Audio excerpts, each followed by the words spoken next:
Mikoy, ano na? Nandito na kami sa labas ng bahay niyo para sunduin ka. Tayo na at na makapaglaro na tayo. Ayoko, kayo na lang. Alam niyo naman pagagalitan ako ni Lolo Crispulo ko, hindi ba? Sige ka, kung hindi ka makikipaglaro ngayong gabi, huwag ka nang umasa na may kaibigan ka pa bukas. Lahat kami, kahit kailan, hindi na makikipaglaro sa'yo. Grabe naman kayo sa akin, Kuya Arnulfo. Nakikipaglaro naman ako sa inyo tuwing tanghali ah. Alam naman ninyong walang kasama si Lolo rito eh.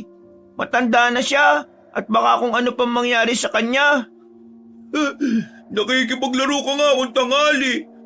Napag-usapan naman natin na kapag bilog ang buwan, maglalaro tayo sa labas, hindi ba? Eh bakit? Tuwing kabilugan ba? Sumisipot ako sa inyo? Hindi nga. Kaya nga ngayon ang huling pagkakataon mo. Kung sasali ka sa amin, magiging magkaibigan pa rin tayo.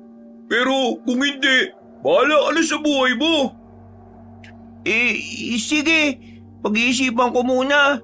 Isa pa, baka magising si Lolo eh. At malaman niyang wala ako dito. Ikaw bahala. Sige na, alis na kami. Alam mo naman kung saan mo kami mahahanap, di ba? Hindi sumagot si Mikoy. Napatingin siya kina Arnulfo na patakbong umalis. Nung medyo nakakalayo na sila, napalingon ang bata sa Lolo Crispulo niya na nooy himbing sa pagtulog. Naisip niya ang sinabi ng kanyang kalaro, pero nag-alala rin siya para sa matanda. Kalaunan, napagtanto niyang hindi niya kaya kung mawala ang kanyang mga kaibigan. Kaya sinundan niya ang mga ito. Napagpasya niyang umuwi na lang bago pa man magising ang kanyang Lolo Crispulo. Pagkalabas ni Mikoy sa bahay nila, napansin niyang malansa at mabaho ang amoy ng hangin.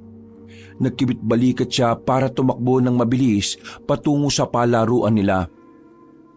Habang papalapit siya roon, nagkaroon siya ng kutob na merong mangyayaring hindi maganda. Pero sa halip na isipin ito, itinuon niya ang kanyang pansin sa mga batang nagsasaya. Noong makarating na siya sa bakanting lote kung saan sila naglalaro, Uy, masali ako. Aba, nandito ka na ha? Kala namin hindi ka talaga makakapunta dito eh. O sige, halika na at magtaguan tayo. Sige, magandang laro yun. Pero huwag tayong lalayo dito ah. Gabi ngayon eh, baka kumapano tayo. Ano ka ba naman, Mikoy? Kasama naman niyo ako ah. Hanggat nandito ako, walang mangyayari sa inyo. Dapat magpakalalaki ka. Dapat maging matapang ka, no? pumili sila ng magiging taya. At nang may mapili na sila, nagsihanap silang lahat ng mapagtataguan. Nagganap na rin si Mikoy ng lugar kung saan hindi siya madaling makita. Pero lahat ng tagong bahagi ay may nakapwesto na. Gusto sana niyang sumama sa pinagtataguan ng iba niyang kalaro, pero baka sisihin siya kung makita sila. Nasa kalagitnaan siya ng paghahanap ng... Uy, Mikoy! Wala ka bang mapagtaguan? Wala pa kuya eh. Panigurado na isa sa atin na magiging taya nito. Hindi ako papayag, no? Tayo na, doon tayo sa bandang gubat magtago. Pero hindi ba may sementeryo doon? Natatakot ako. Huwag ka matakot. Magkasama naman tayo ha. Hindi tayo magtatagal doon. Isa pa, hindi naman tayo pupunta sa mismong libingan eh. Doon lang tayo magtatago malapit sa labasan ng gubat. O sige na nga. Basta ayaw ko maging taya eh. Mas masaya kapag nagtatago lang tayo. Mabilis silang tumakbo patungo sa gubat. Nung naroon na ang dalawa, naghanap sila ng pwesto kung saan matatanaw pa rin ang bakanting lote kung saan sila naglalaro. Nakita rin nila ang iba nilang mga kasama na nagtatago, kaya napatawan na lang sila. Dahil madaling makita ang mga yon. Makaraan ng ilang minuto, isa-isa nang nahuli ng taya ang mga kasama ni Mikoy. Sinasabi ko na sa iyo eh, hindi tayo madaling mahanap dito eh. Tama ka nga Kuya Arnulfo. Buti na lang, sumama ako sa iyo. Uy, teka. Pasensya ka na pala kanina ha. Hindi lang naman ako nagdesisyon nun eh, pati mga kalaro natin. Ayos lang yun kuya. Naiintindihan ko naman po. Paano na lolo mo? Mag-isa lang siya sa bahay niyo, hindi ba?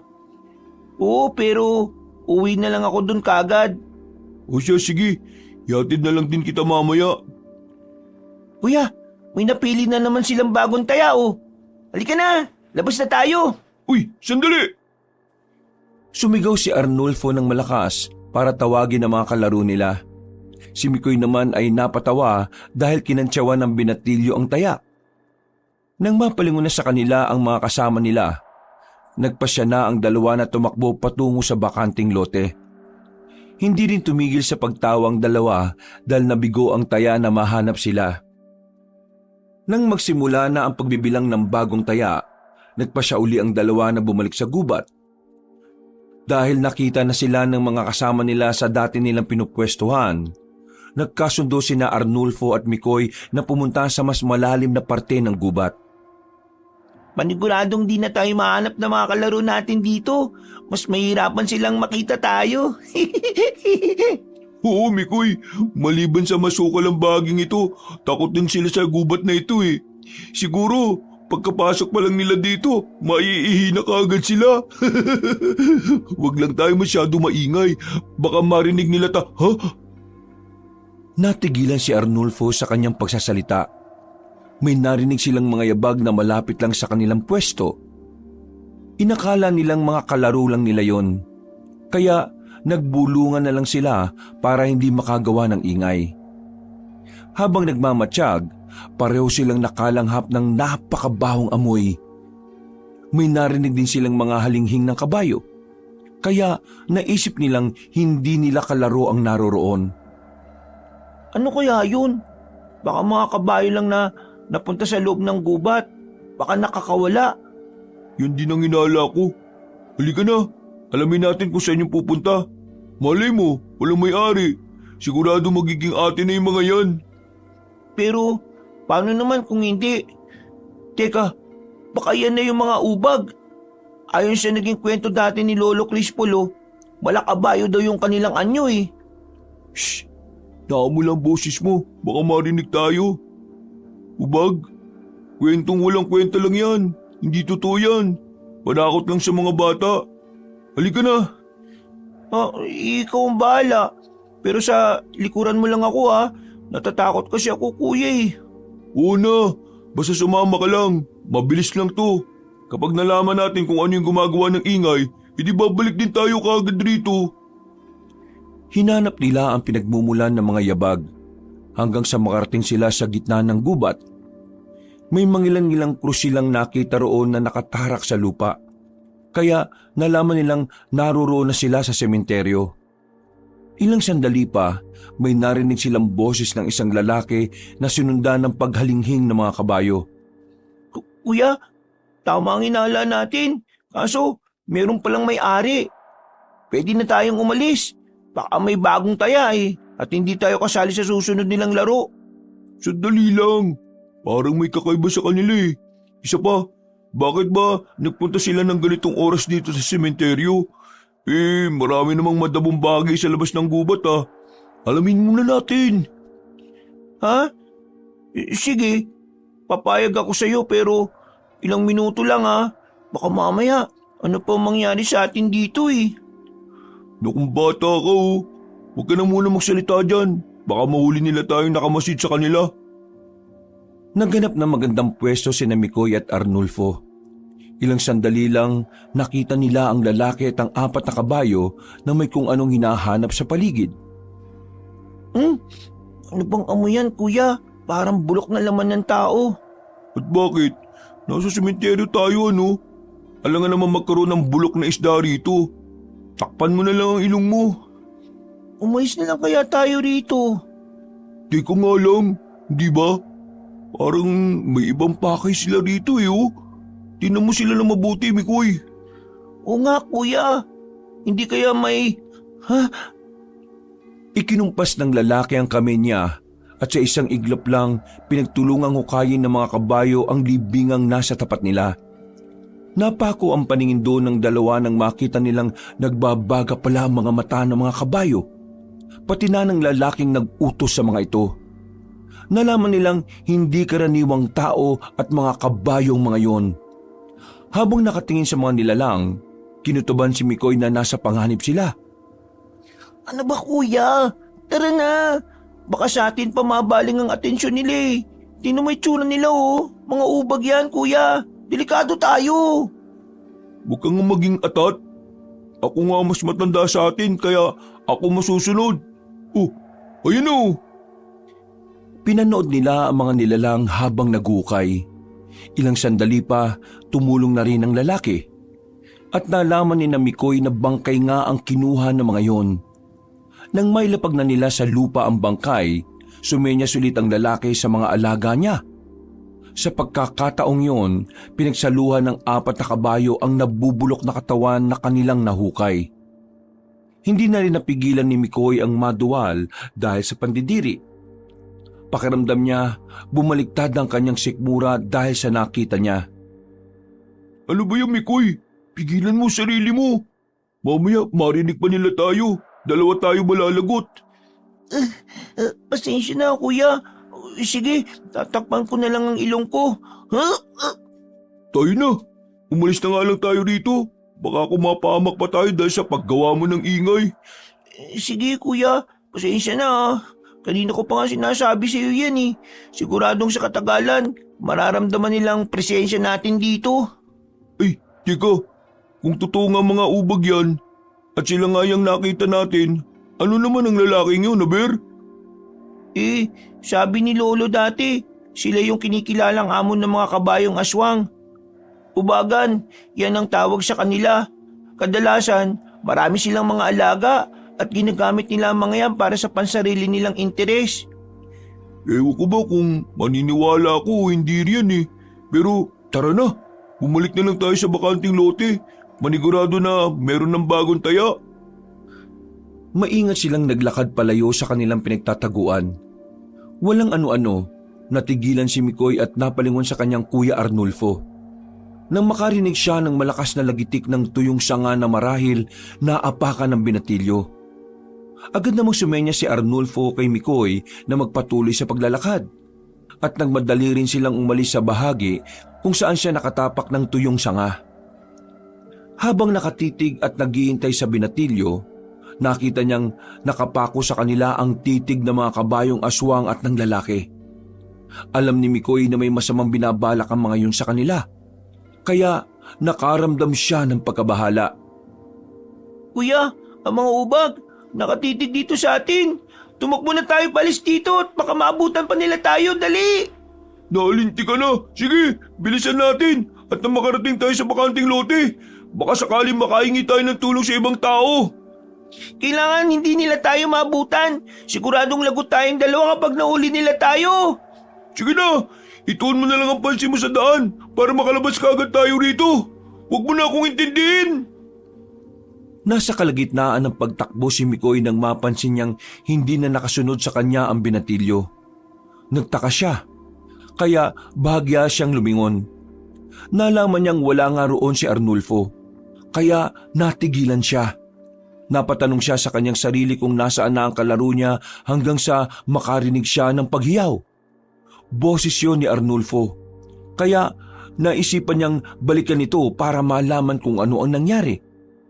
Habang papalapit siya sa pinanggalingan ng ingay, pinanindigan siya ng balahibo. Walang ano-ano, nakarinig siya ng pagkaluskos sa mga dahon na parang may kinakaladkad. Napatayo na lang si Mikoy sa likod ng isang malaking puno nang marinig niyang papalapit sa kinaroroonan niya ang nasabing ingay. Habang naroon siya, nakita niya ang isang kabayo. Namulagat ang mga mata ni Mikoy nang malaman niyang si Arnulfo yon na kinakaladkad ng ubag. Duguan siya at nangihina. Nanlamig naman ang bata na magkatitigan sila ng binatilyo. Ano ba ginagawa mo rito? Bakit ka ba bumalik? Tumakbo ka na! Tumakas ka na sa mga nilalang na ito! Baka ibaling nila ang atensyon nila sa'yo, dali! Kuya Arnulfo, anong ginawa nila sa'yo? Bakit ka pumayag na maabutan nila? Akala ko, nasa likuran lang kita kanina eh. Sige na, Mikoy! Maawa ka sa sarili mo! Tumakas ka na! Pabayaan mo na ako dito mamatay! Pero, Kuya Arnulfo, Hindi ba? Bilisan mo! Siguradong ikaw ang susunod na mga... Hindi na naintindihan ni Mikoy ang gustong sabihin ni Arnulfo. Biglang kinagat ng mga kabayong aswang ang tiyan ng binatilyo hanggang sa mawakwak ito. Napapikit si Mikoy dahil hindi niya kinaya ang nakikita niya. Habang nasa ganoong sitwasyon, may narinig siyang paghalinghing ng kabayo sa ibang bahagi ng gubat. Nang marinig niyang napaungol ng mahina ang binatilyo, iminulat ni Mikoy ang kanyang mga mata. Dahil sa sobrang takot na nararamdaman niya, humarurot siya ng takbo kahit pa na hindi gaanong maliwanag ang dinadaanan niya dahil sa mga punong naroroon. Nasa kalagitnaan siya ng pagtakbo nang makarinig siya ng mabilis na yabag ng paa. Sinubukan niya itong lingunin at napahiyaw na lang siya nang matisod siya at mapahandusay sa lupa. Namilog ang kanyang mga mata nang makita niya ang isang ginintuang kabayo na tumigil sa bandang likuran niya. Humalinghing ito habang nakamasid sa kanya. Wag mo ako sasaktan. Maawa ka sa akin. Pabayaan mo na lang ako makalis dito sa gubat na to. Huwag kang matakot. Hindi ako kaaway. Nakita kong hinahabol kayo ng mga ubag. Kaya nagpasya akong sundan ka. Ililigtas ko rin sana ang kasama mo pero huli na ang lahat. Nagsasalita ka? Paano? Oo naman. Isa akong engkantadong kabayo. Isang magpakutod. May kakayahan kaming magsalita. Ako nga pala si Gakilat. Teka, may naririnig akong mga yabag. Paniguradong sila na yan. Anong dapat kong gawin? Ayaw ko bang mamatay at matulad sa kalaro ko? Halika, sumama ka sa akin. Hindi ka nila magagawang habulin. Teka, ako nga pala si Mikoy. Saan tayo pupunta? Baka ako may gawin kang masama sa akin, ha? Nandiyan na sila. Wala na tayong oras. Sumakay ka na sa likuran ko at kumapit ka na mabuti. Wala kang dapat na ipangamba sa akin. Nandito ako para tumulong sa iyo. Napalingon si Mikoy sa hindi kalayuan at nakita niyang papalapit na sa kanila ang mga kabayong aswang, pati na ang lalaking ubagan. Dahil sa pangamba niya, sumakay siya sa likuran ng ginintuang kabayo. Tumakbo ang nilalang para ikutan ng ubagan at ang mga alaga nito. Dahil sa bilis ng kanilang pagtakbo, hindi sila nakita ng mga nilalang na humahabol kay Mikoy. Nagwala ang ubagan at ang mga ubag. Dahil pinaglaruan sila ng ginintuang kabayo kung saan nakasakay si Mikoy, naging panay rin ang halinghing ng magpakutod at sinadya niyang inisin ng ubagan saka ang mga alaga nito. Ngayong nakita ka na at naamoy nila, sigurado ako na hindi ka nila tatantanan. Kailangan mong maging handa. Anong ibig mong sabihin? Papatayin din nila ako? Ano ba talaga ang mga ubag na yan? Limitado lang kasi ang naikwento ni Lolo patungkol sa kanila eh. Oo, kaya kailangan makapaganda ka. Hindi lamang simpleng aswang ang mga ubag. Sila ay nahahanay sa matataas na uri dahil may dugo rin silang engkanto. Samantala, ang mga ubagan naman ay may dugong hukog, mga engkantong sugo ng dilim. Kung ganun, mukhang nasa alanganin tayo. Baka kung ano mangyari sa atin. Baka ikaw madamay rin dito, kaibigang Gakilat. Wala akong pakialam. Matagal nang may hidwaan ng ubagan na yan at ang aming lahi. Hindi ako natatakot sa kanila at alam kong hindi nila ako matatalo. Bakit mo pa ako niligtas? Baka mas lalo ka lang guluhin ng mga ubag at ng amo nila. Handa ako sa anumang mangyayari. At sana, pumayag kang tulungan kitang maging handa rin. Paano? Anong gagawin ko? Hindi ko alam kung paano labanan ng mga aswang na yan. Hindi sumagot ang ginintuang kabayo. Tumigil ito sa pagtakbo at humalinghing. Dahil sa ginawa niya, napalingon sa kanila ang ubagan at maging ang mga kabayong aswang. Kinabahan naman si Mikoy, pero sinabihan siya ni Gakilat na huwag matakot sa kanilang kalaban. Dagdag pa nito, walang masamang mangyayari sa kanila. Dahil nakasakay siya sa likuran ng ginintuang kabayo. Nagkita rin ulit tayo, Gakilat. Hindi ko akalaing ikaw pala ang magiging tagapagligtas ng batang yan. Kung ako sa iyo bata, sa akin ka na lang sumama. Gagawin kitang pagkain ng mga alaga ko. Huwag mong pakialaman ng batang ito, Pantalyon. Kung nagawa mong patayin ang aking mga kalahi, hindi mo magagawa yan sa amin. Nagawa kong patayin ng mga katulad mong magpakutod. At kaya kong gawin yan ngayon sa iyo. Nakasisiguro ka ba? Baka naman hanggang salita ka lang. Ibahin mo ko sa mga kalahi ko. At bakit? Dahil ba dyan sa mutyang nasa loob ng bunganga mo? Pinatay ko ang buong angkan ninyo para mahanap ka lang. Pinatay ko ang buong angkan nyo para mahanap lang yan. Pagkatapos nandyan lang pala sa'yo. Pasalamat ka at wala ka nung lusubin namin ang kuta ninyo. Hindi ang mutya ko ang aking pinanghahawakan, kung hindi ang kagustuhan kong makapagiganti. At nasisiguro ko na kung hindi man ngayong gabi, darating din ang araw at mapapatay ko kayong lahat. Huwag ka nang umasa. Mahinang nilalang. Ang mga kagaya mo ay pagkain lang ng mga ubag. Hala, sige mga alaga. Sugurin ang gintong kabayo na yan. Patayin silang dalawa ng bata. Hindi ako natitinag sa mga kagaya ninyo. Sinugod ng mga kabayong aswang si Mikoy. Napahalinghing naman si Gakilat at sinalubong din ng mga ubag. Nung makalapit na siya, sa halip na atakihin ng mga kabayong aswang, lumundag siya ng napakataas. Napahiyaw na lang si Mikoy dahil doon at mas napakapit sa kabayo. Mas lalo pang naging malakas ang pagsigaw ng bata nang biglang bumulusok ang magpakutod pababa. Nang nakalapag na siya sa lupa, ipinihit niya ang kanyang katawan at sinipa ang dalawang ubag. Susugod pa sana ang dalawa pero ganoon din ang kanilang naging kapalaran. Sa lakas ng pagsipa ko sa kanila, nasisiguro kong patay na silang lahat. At ikaw, ubagan, ikaw ang aking isusunod. Apat lang sa mga alaga ko dapatay mo.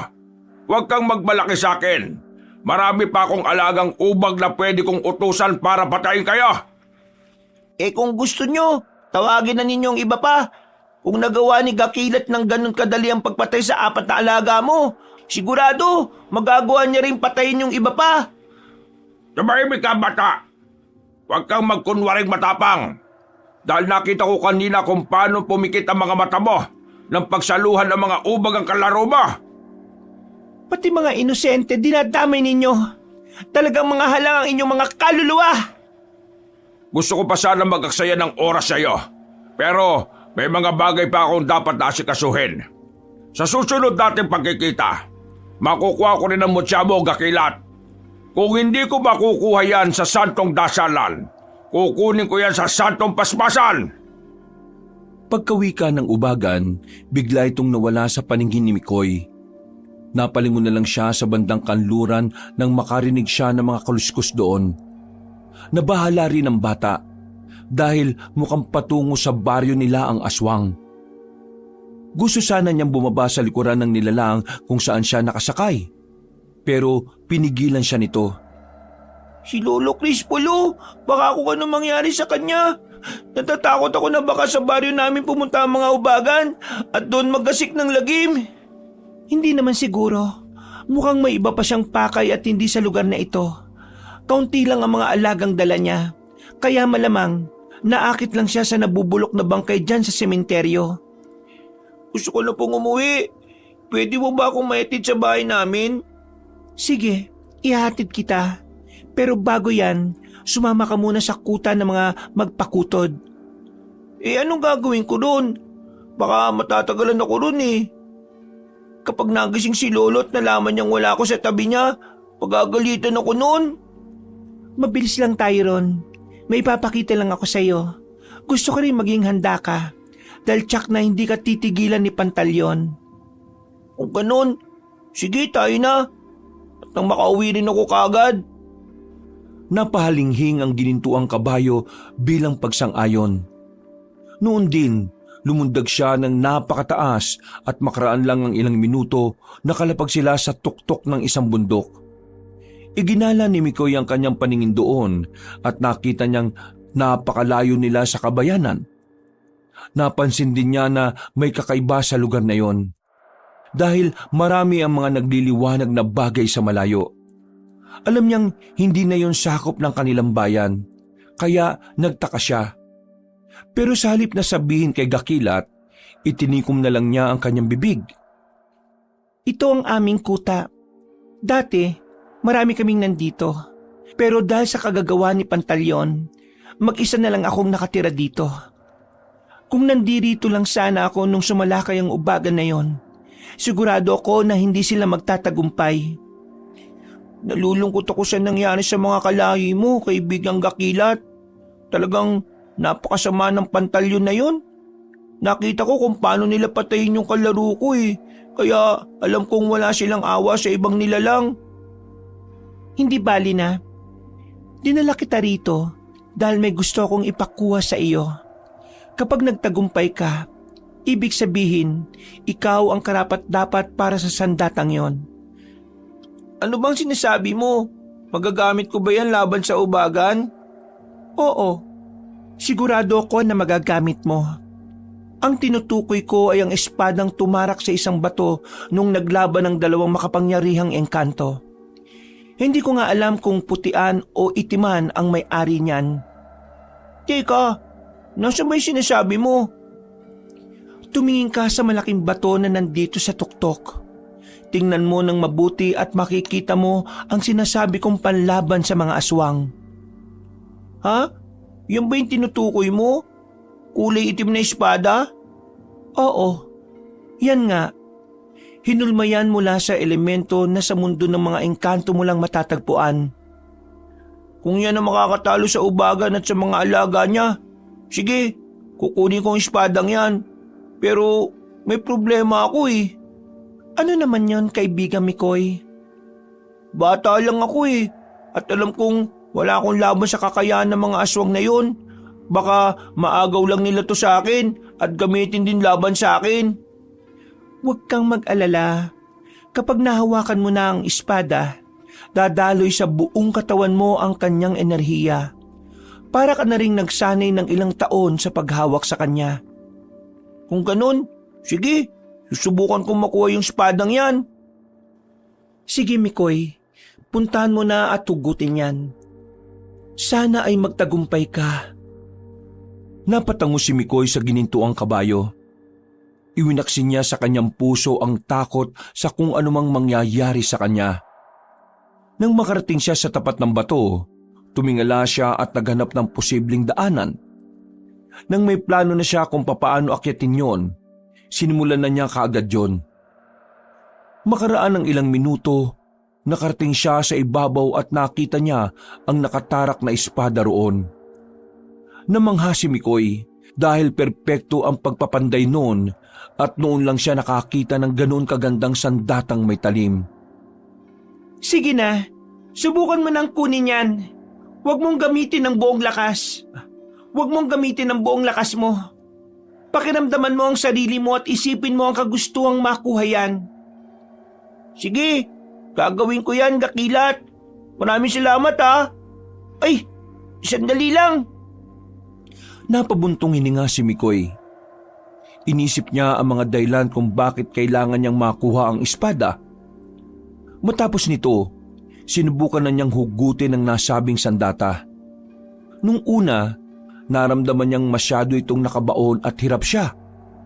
Pero nang maisip niya na kailangan niyang maprotektahan ng lolo niya laban sa ubagan, parang may kung anong enerhiyang dumaloy sa kanyang buong katawan. Noon din, walang pagdadalawang isip niyang hinawakan ng dalawang kamay niya ang espada saka hinugot ito. Namangha si Mikoy dahil kahit hindi siya gumagamit ng buong lakas niya, nagawa niyang makuha ang sandata. Nakuha ko, Gakilat! Hindi ko akalain magagawa ko ito ng ganun lang kadali. Ang galing mo, Mikoy. Sinasabi ko naman sa iyo eh, kaya mong makuha ang espadang yan. Ikaw ang karapat-dapat para dyan. Anong susunod kong gagawin? Pakiramdaman mo muna yan. Kailangan magkaroon kayo ng koneksyon sa isa't isa At nasisiguro kong kapag dumaloy na sa buong katawan mo ang enerhiya niyan, doon mo malalamang may kakayahan ka sa paghawak ng espada.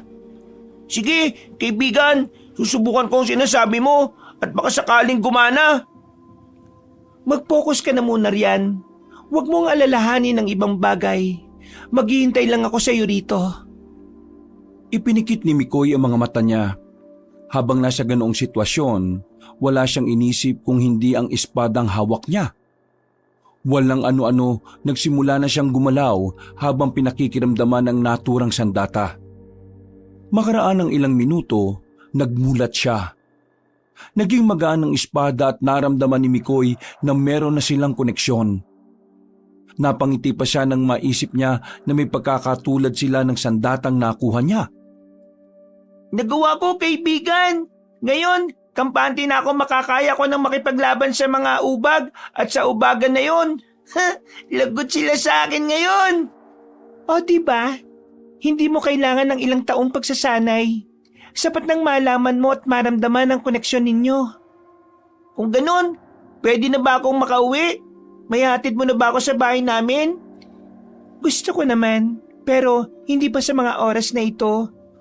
Oh, bakit naman kagilat? Akala ko ba'y hindi pa tapos ang gagawin natin dito? Ano bang ibig mong sabihin? Walang ibang karapat-dapat dito kung hindi ikaw. Ayaw kong mapunta ito sa masamang nilalang na kagaya ni Pantalyon. Kapag nasa iyong pinakaiingatan ko, kampante ako na magagawa mong protektahan nito. Huwag mong sabihin na sa iyo ko ipapasa ang mutya ko. Kapag nasa akin lang to, baka makuha pa ng ubagan na yon at gamitin lang sa kasamaan. Pero baka maagaw yan ng ubagan sa akin. Baka wala akong laban sa kanila kung nagkataon. Hawak mo ang espada at alam kong hindi mo rin gugustuhin makuha ni Pantalyon ng mutya.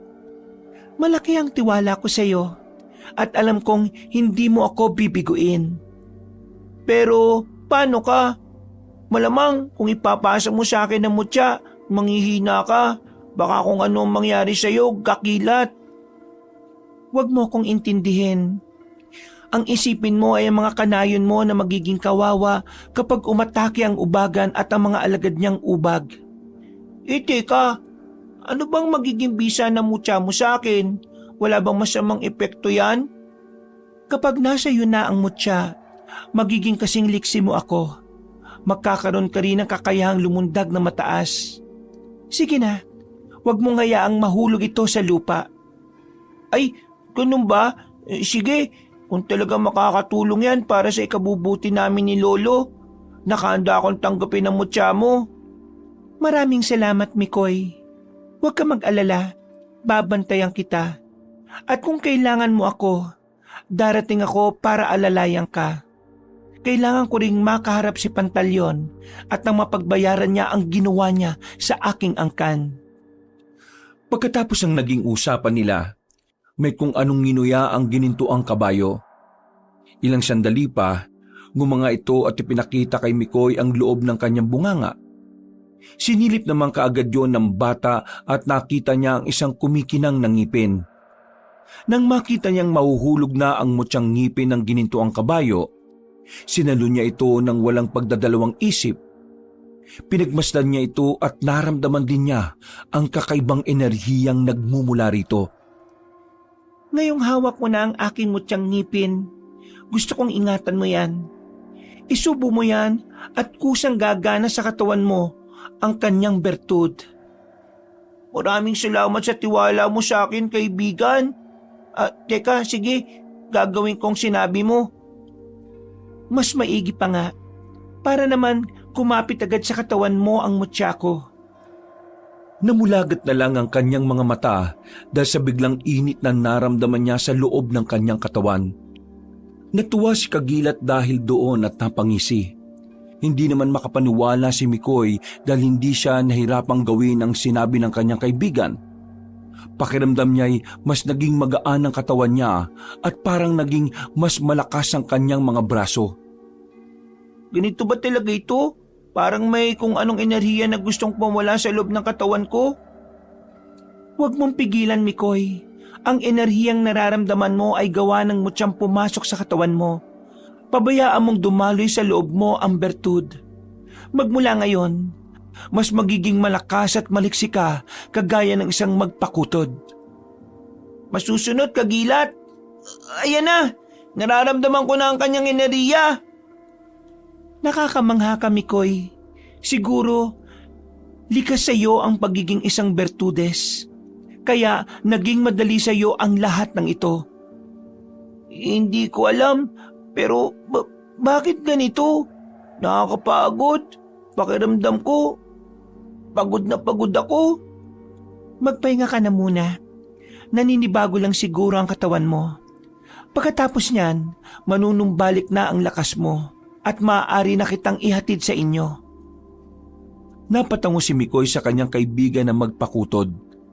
Naiga siya sa malapad na bato at agad na nakaidlip. Makaraan ng ilang oras, nagising siya at naabutan niyang nakatitig sa malayo ang ginintuang kabayo. Nang malaman ng magpakutod na gising na si Mikoy, ay napalingon siya at lumapit sa binata. Napangiti na lang din si Mikoy sa kanya at minabuti nitong maglakad na rin papalapit sa ginintuang kabayo. Kailangan na kitang ihatid sa inyo. Alam kong nanumbalik na ang lakas mo. Sige, Kagilat. Tsak na hinahanap na rin kasi ako ni Lolo eh. Hindi ko po alam kung anong sasabihin ko sa kanya. Sigurado ko na sisisihin ako ng mga tao sa pagkamatay ni Kuya Arnulfo. Huwag ka na mag-isip ng kung ano-ano. Wala ka namang kasalanan sa nangyari. Ang importante, ligtas ka. Sabihin mo sa lolo mo ang totoo. Walang mawawala kung magiging matapat ka. Pero marami ang magiging epekto kung magsisinungaling ka. Matapos magwika ng ginintuang kabayo, sumakay na si Mikoy sa likuran nito. Siniguro ng bata na hindi niya mabibitiwan ng espadang bigay sa kanya nung nagsimula na silang maglakbay pauwi. Magkahalong pananabik at takot ang kanyang nararamdaman nang maisip niyang uuwi siya sa kanilang nayon. Lumundag na mataas ang ginintuang kabayo at nang lumapag siya'y nasa baryo na sila nila Mikoy. Ano nangyari? Bakit madilim pa rin dito? Bakit kaya ganito? Magkaiba kasi ang oras dito at sa aming mundo. Ang katumbas ng ilang oras sa mundo ng mga engkanto ay katumbas ng ilang araw sa mundo ninyo. Ibig mo sabihin, medyo matagal ako nawala? Naku, Kagilat, bilisan natin at kailangan ko na makauwi. Baka pagalitan ako ni Lolo Crispulo ko. Sige, kumapit ka at tatakbo ko na mabilis. Huwag ka mag-alala, hindi naman siya siguro galit sa'yo. Hindi ka naman isang buwan nawala eh. Mga ilang araw lang naman. Sana nga, tama sinabi mong hindi siya galit sa akin. Sana rin eh, nasa maayos siyang kalagayan. Ibinaling ni Mikoy ang kanyang pansin sa paligid. Habang papalipit siya sa kanilang bahay, nakaamoy siya ng malansa. Naalala niya ang amoy na yon kaya nabahala siya para sa kanyang nayon. Pagkaraan ng ilang minuto, nakarating na sila sa tapat ng bahay ni Mikoy. Pagkatitig niya roon, lumakas ang kabog ng kanyang puso sa hindi niya malamang rason. Sige na kaibigan Mikoy, bumaba ka na at baka makita pa ako ng iyong lolo. Maraming salamat Kakilat. Hanggang sa muli nating pagkikita. Paalam kaibigan. Huwag ka mag-alala. Gagabayan kita at kung malagay ka sa alanganin, tinitiyak kong makakarating ako para tulungan ka. Asahan ko yung Kakilat ha? Napatingin na lang si Mikoy sa ginintuang kabayo hanggang sa lumundag ito. Nang mawala na si Kakilat, napabuntong hininga ang bata. Dala ang espada niya, pumasok siya sa kanilang bahay. Iniwan na lang din niya ito sa labas ng kanilang silid para hindi magulat ang matanda kung makita niyang may patalim na dala si Mikoy. Matapos niyang masiguro ang pwesto ng sandatang dala niya, pumasok na siya sa kwarto nila. Nag-isip na rin siya ng pwedeng maging dahilan niya. Pero alam niyang mas magagalit ang matanda kung magsisinungaling siya. Apo, saan ka ba lang galing? Ano po ang nangyari sa inyo, Lolo Crispulo? Bakit kayo inuubo? At bakit parang biglaan ang paghihina ninyo? Ang tanong ko muna ang sagutin mo. Hindi mo ba alam na nag-alala ko ng gusto? Hinanap kita at halos hindi ako makatulog dahil lang sa kakaisip kung nasan ka. Naku, pasensya na po, Lolo. Hindi ko po sinasadyang umalis. Saan ka ba nagpunta, bata ka? Akala ko may nangyari ng masama sa'yo. Nalaman ko kasi sa mga kalaro mo na magkasama kayo ni Arnulfo. Alam mo bang namatay siya? Opo, sa katunayan po binalikan ko siya. Gusto ko sana siyang iligtas, pero ano pong magagawa ko? Bata lang ako, halimaw ang kalaban. Muntikan na rin nila ako mahuli, buti na lang may nagligtas sa akin. Kaya hindi ako napatay na mga yun. Ano ang ibig mong sabihin? Malakabayo sila at may kasama silang isang lalaki. Ayon sa nagligtas sa akin na isang gininto ang kabayo, mga aswang sila. Kitang-kita ko po kung paano nila patayin si Kuya Arnulfo eh. Kawawa naman siya. Ibig mong sabihin, ang ubagan mismo at mga alaga niya ang pumaslang kay Arnulfo at iniligtas ka ng isang magpakutod. Nagsasabi ka ba ng totoo, Mikoy? Opo, Lolo Crispolo. Sige, hindi na po ako magsisinungaling sa inyo. Sasabihin ko na po kung ano talaga ang nangyari. Ang lahat po na nangyari simula nang umalis ako dito. Sasabihin ko na po. Bakit? Ano ba nangyari? May ginawa ba sila sa iyo ng engkantadong kabayo ng magpakutod? Wala po. Iniligtas nga po niya ako eh. Dinala niya ako sa kuta nila. Wag po sana kayo magagalit ha. Ibinigay kasi sa akin ng isang espada, pati ang kanyang mutya. Ha? Bakit naman niya ginawa yon? Ewan ko nga po eh. Basta, ayon sa kanya, ako raw ang karapat-dapat sa espada. Ha? Nagpapatawa ba siya? Ano ang gagawin mo dyan? Paano naman yan makakatulong sa atin? Baka kung may masamang idudulot lang yan sa atin, ha? Alam mo ba, Lolo, nangawakan ko yung espada, naramdaman ko ang kanyang enerhiya. Parang may kung anong lumukob sa buong katawan ko na hindi ko maintindihan. Isa pa pala, sabi ng gininto ang kabayo, kaya ako na raw po makalundag ng mataas dahil sa kanyang mutya. Teka, nasa na ba yung espada? Gusto ko makita. Kinakailangan nating masiguro na hindi may kakapahamak yon. Napatango si Mikoy sa sinabi ng matanda. Noon din, lumabas siya sa silid nila para kunin ang kanyang espada na itinago sana niya para hindi makita ng kanyang lolo. Pagbalik niya sa loob ng kwarto, ipinakita niya sa matanda ang sandatang tinutukoy niya. Namilog naman ang mga mata ni Lolo Crispolo nang makita niya yon. Sinabi niyang hindi gawa ng isang ordinaryong panday ang espada dahil perpekto raw ang bawat bahagi nun. Nakuha ko ito sa malaking bato eh. Sabi nung gininto ang kabayo, bumaon po daw ito doon nang maglaban ng dalawang engkanto. Hindi nila nagawang makuha. At nang makilala ko ni Gakilat, sinabi niyang kunin ko.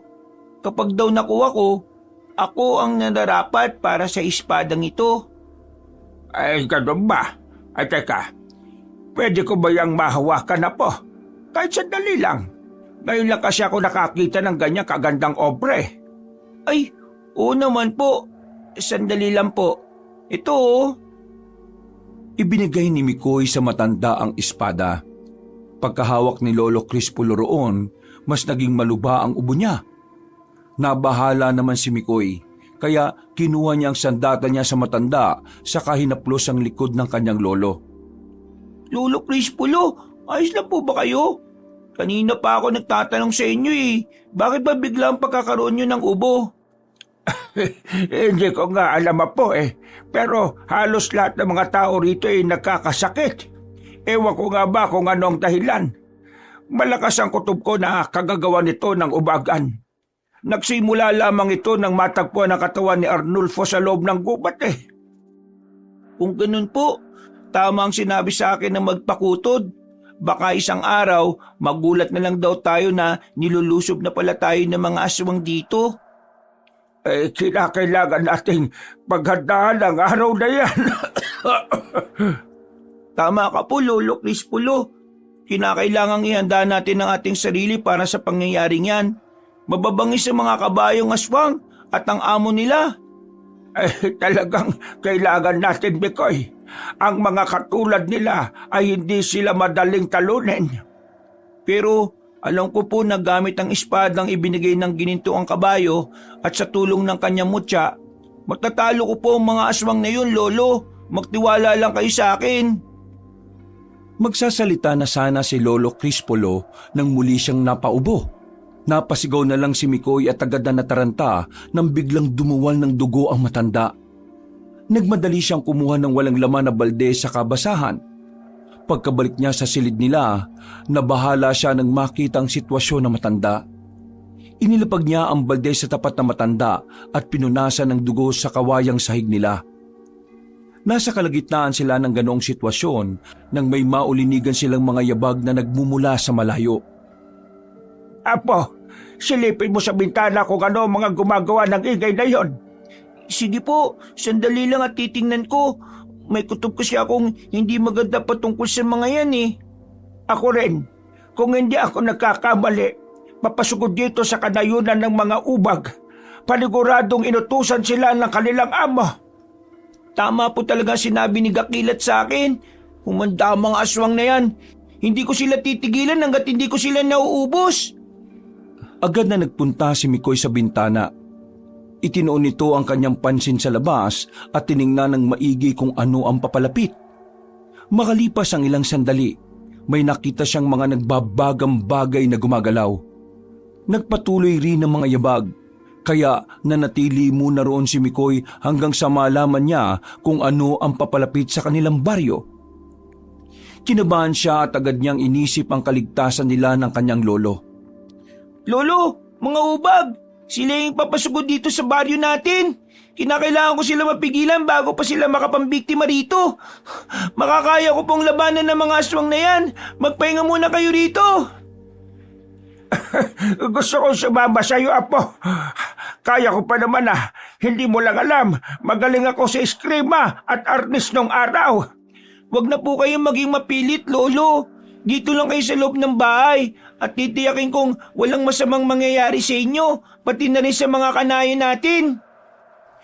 Minabuti na muna ni Mikoy na alamin kung hindi na naduduwal ng dugo ang kanyang lolo. Nung kumalma na ang matanda, sakto ring nakarinig ang bata ng pagsigaw. Alam niyang posible na nananalasa na ang mga ubag. Kaya napahawak siya ng maigpit sa espada niya.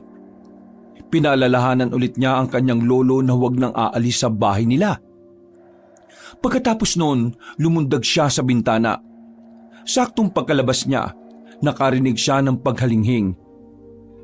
Iginala niya ang paningin niya sa paligid hanggang sa makita niya si Gakilat na naghihintay sa kanya. Saktong dating mo, Gakilat. Mukhang nangyayari na yung kutob nating susugod dito yung mga ubag Kailangan may gawin tayo para mapigilan sila. Hindi ba't sabi ko naman sa'yo, kapag may panganib, hindi kita pababayaan. Tayo na, nilulusob na ng mga kabayong aswang ang ibang parte ng nayon.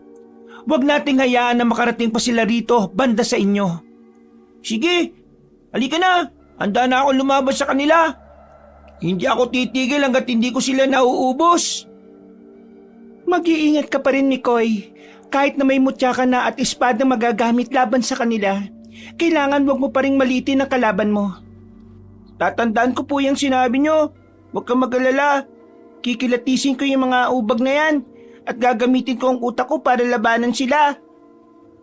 Nung nakasampan na sa likuran ng ginintuang kabayo si Mikoy, tumakbo na rin si Gakilat patungo sa pinagmulan ng ingay. Habang papalapit sila roon, nakaamoy ang bata ng malansang samyo. Kaya nakumpirma niyang mga ubag nga ang naroroon. Iginala pa ni Mikoy ang kanyang paningin sa paligid at may kung anong hinanap. Kung nandito mga ubag, ibig sabihin naririto rin yung ubagan na si Pantalyon. Yan ang hindi ko alam. Kailangan pa rin nating maganda sa kanya. Baka mamaya aakalain nating wala siya, pero nandito pala siya at agad na aatake. Ayun, Mukhang may bahay na pinaliligiran ng mga ubag. Sigurado ako na meron silang bibiktimahin doon. Kung ganon, diyan tayo pupunta. Kailangan mapigilan natin ang mga yan. Mas lalo pa silang lalakas kapag marami silang nagiging biktima. At mas magiging mabagsik pa si Pantalyon kapag ganon. Habang papalapit sila roon, narinig nila ang pag-ubo mula sa loob nun. Dahil dito, nagkaroon sila ng kutob na ang mga may sakit ang punteriya ng mga kabayong aswang. Dahil sa nalaman ni Mikoy, nabahala siya para sa kanyang lolo Crispolo. Nung tuluyan na silang makalapit doon, Mga ubag, anong pakay niyo sa bayan namin? Inaakala niyo ba na magiging madali para sa inyo mambiktima dito? Nasaan na si Pantalyon? Siya ang gusto kong makaharap. humalinghing at umangil ang mga ubag. Napatitig sila kina Mikoy at mas lalo pang nagbagang kanilang mga mata. Napangisi rin sila at nakita ng bata ang pangil ng mga yon. Nang mapansin ni Mikoy na may binabalak sa kanila ang mga ubag, bumaba siya sa likod ng ginintuang kabayo. Mauuna sana sila ni Gakilat sa pagsugod nang makarinig sila ng mga sigawan ng mga tao sa hindi kalayuan. Mukhang may inatake din ng mga ubag sa bandaron. Ikaw na munang bahala rito. Pupuntahan ko ang pinagmumulan ng sigawan na yon at sisiguraduhin kong walang tao na masasaktan. Sige, mag-iingat ka, Gakilat! Ikaw rin, huwag kang palilin lang sa mga kabayong aswang. Kabayo lang ang anyo nila, pero kasimbagsik nila ang mga aswang. Hindi na naipagpatuloy ng dalawa ang pag-uusap nila. Mabilis na tumakbo ang ginintuang kabayo patungo sa ibang panig ng nayon. Si Mikoy naman humarap sa mga ubag na naroroon. Makaraan lang ang ilang sandali, sumugod sa kanya ang dalawang ubag. Napailing ang bata at itinaas ang kamay niya na may hawak na espada. Pagkalapit ng dalawang ubag, lumundag siya at lumapag siya sa likod ng isang aswang. Dahil paglikot agad nito, walang pagdadalawang isip niyang itinarak ang espada niya sa likuran nun. Napaungol na lang ang ubag dahil doon. Nang makita ng ibang nilalang ang ginawa ni Mikoy, nagmadali rin silang sumugod sa kanya. Nagulat pa ang bata nang nilapa ng mga ubag ang kasama nila. Bago pa man siya makababa roon, nakita niya si Gakilat na pabalik na sa kanyang kinaroroonan. Dahil dito, lumundag na lamang siya para makasampa sa likod ng kanyang kaibigang magpakutod. Ano nangyari? Napatay mo ba yung ubag na sumugod doon? Saka na natin pag-usapan ng bagay na yan. Sa ngayon, harapin muna natin ang mga ubag na ito. Ayun na sila! Umilag ka, Gakilat! Akala ba ninyo ay madali nyo ako mahuhuli? Isa akong magpakutod at kayo ay mga aswang lang. Mas malakas pa rin ako sa inyo. Nang makalapit sa kanila ang mga aswang, iwinasiwas ni Mikoy ang kanyang hawak na espada. Samantala, pinagtatatadyakan naman sila ni Gakilat. Nang halos lahat ng mga ubag ay nangihina dahil sa pinag-aagawa ng ginintuang kabayo, bumaba si Mikoy at inatake ang mga ito. Sinubukan pa ng mga kabayong aswang na lumaban sa bata, pero hindi naging sapat ang kanilang lakas dahil sa mga bali nilang buto. Nung una, nanginig ang mga kamay ni Mikoy. Pero nang maisip niya na para naman yun sa mga tao, iwinaksi niya ang awa para sa mga aswang. Isa-isa niya itong pinugutan ng ulo hanggang sa... May mga nag-iingay malapit sa bahay ninyo. Balikan mo ang iyong lolo at ako na munang bahala sa iba pang ubag na nandito. Susunod na lang ako sa iyo kapag natapos ko ng kalabanin ng mga aswang sa bandang dulo ng nayong ito. Sige, pero pumunta ka kaagad sa amin ha. Baka kakailanganin ko ng tulong mo eh. Hindi ko alam kung anong pinaggagawa ng mga kabayong aswang na yan. Hindi na hinintay pa ni Mikoy na makasugod sa kanya ang ginintuang kabayo. Tumakbo siya ng mabilis sa kabungwelo para lumundag. Saktong nakalapag siya sa ibabaw ng bubong nila, kaya nakita niya ang mga nangyayari. Walang ano-ano, nakita niyang isang ubag na tumatakbo ng mabilis patungo sa kanilang bahay. Napasigaw na lang si Mikoy nang sinadyang sirain ng nilalang ang kanilang dingding. Sa halip na pakinggan ang pagsigaw niya, napadungaw pa ang ubagan sa butas na nagawa niya sa kanilang dingding. Umalis ka rito, ubag ka! Wala kang mapapala sa akin! Matanda na ako! Lolo Crispulo, huwag kang lalapit sa kabayong yan. Delikado ang ubag na yan. Mikoy, abo ka! Mag-iingat ka! Hadi ka! Papasukin ako ng ubag na ito at papatayin! Umalis ka rito, aswang! Walang yang ubag na yan. Banda siya sa akin. Nandyan na po ako. Lolo, ililigtas kita. Lumundag si Mikoy. Napalingon sa kanya ang ubag at nang akmang aatakin sana siya nito, buong lakas niyang tinaga ang ubag sa leeg. Naging malalim ang sugat ng aswang at nasugatan nito. Napaangil yun at tuluyan niyang ibinaling ang kanyang pansin kay Mikoy. Kakagatin sana niya ang bata pero lumundag ito para makapunta sa kabilang gilid niya. Bago pa man makagawa ng hakbang laban sa kanyang aswang, bumuelo siya at itinarak sa puso ng nilalang ang kanyang espada. Natumba sa lupa ang ubag at sa huling pagkakataon umangil ito. Iginala niya ang kanyang paningin sa paligid at nagulat siya nang makita niyang nawasak ang dalawang bahay na pinakamalapit sa kanilang tirahan. Sinabi na matanda na kagagawan ng mga ubag yon. Kaya inutusan niya si Mikoy na tulungan ng mga tao. Nagpaalam si Mikoy sa matanda at napatakbo patungo sa kabahayang sinira ng mga ubag. Pagkalapit niya roon, nakita niya ang mga tao na nakahandusay sa lupa. Duguan sila at ang iba ay may mga baling buto. Lalapit na sana siya roon para pigilan ng mga ubag nang biglang, Mikoy, tutulungan kita! Hindi ko makakaya na pabaya ka sa ganitong sitwasyon! Lolo naman eh. Bakit pa kayo nagmamatigas? Alam mo naman na masama ang pakiramdam niyo ah. Alam kong nag-aalala ka rin sa kaligtasan ko, Mikoy. Pero alam ka namang tutunganga na lang ako sa bahay habang nagkakagulo rito sa nayon natin. Sige na nga po. Pero dito lang kayo sa likod ko ah, para walang masamang mangyayari sa inyo. Sige, kung yan ang gusto mo. Ako na lang ang magbabantay ng likuran mo. Talikuran tayo, apa! nasa kalagitnaan sila ng kanilang pag-uusap nang sa hindi nila inaasahan, pinaligiran sila ng mga ubag. Napamurang matanda at kahit na umuubo ito, hindi siya pinanghinaan ng loob. Ng mga panahong yon, sinugod sila ng mga ubag, kaya nilabanan nila ang mga yon. Pagkalipas ng ilang sandali, biglang natigilan ng matanda. Nabahala naman ang bata, kaya kinausap niya ang matanda. Napansin niyang mahina ito at parang namumutla. Ano po ba nangyari, Lolo? Bakit po kayo tumigil? Ha? Sandali, dadaling ko kayo sa mas ligtas na lugar. Apo ko, parang hindi ko na kaya pang lumaban. Pasensya ka na. Pakiramdam ko muli akong maduduwal ng dugo. Huwag kayong humingi ng pasensya, Lolo. Dito tayo. Kailangan hindi ka magawang... Ha? Sa hindi inaasahan na maglolo, inatake sila ng isang ubag. Bago pa man makailag si Mikoy, nagawa na silang sipain ng kabayo. Tumilapon silang dalawa ng kanyang lolo, kaya labis ang galit na naramdaman ng bata. Sinubukan niyang tumayo, pero natigilan siya nang marinig niya ang ungol na matanda.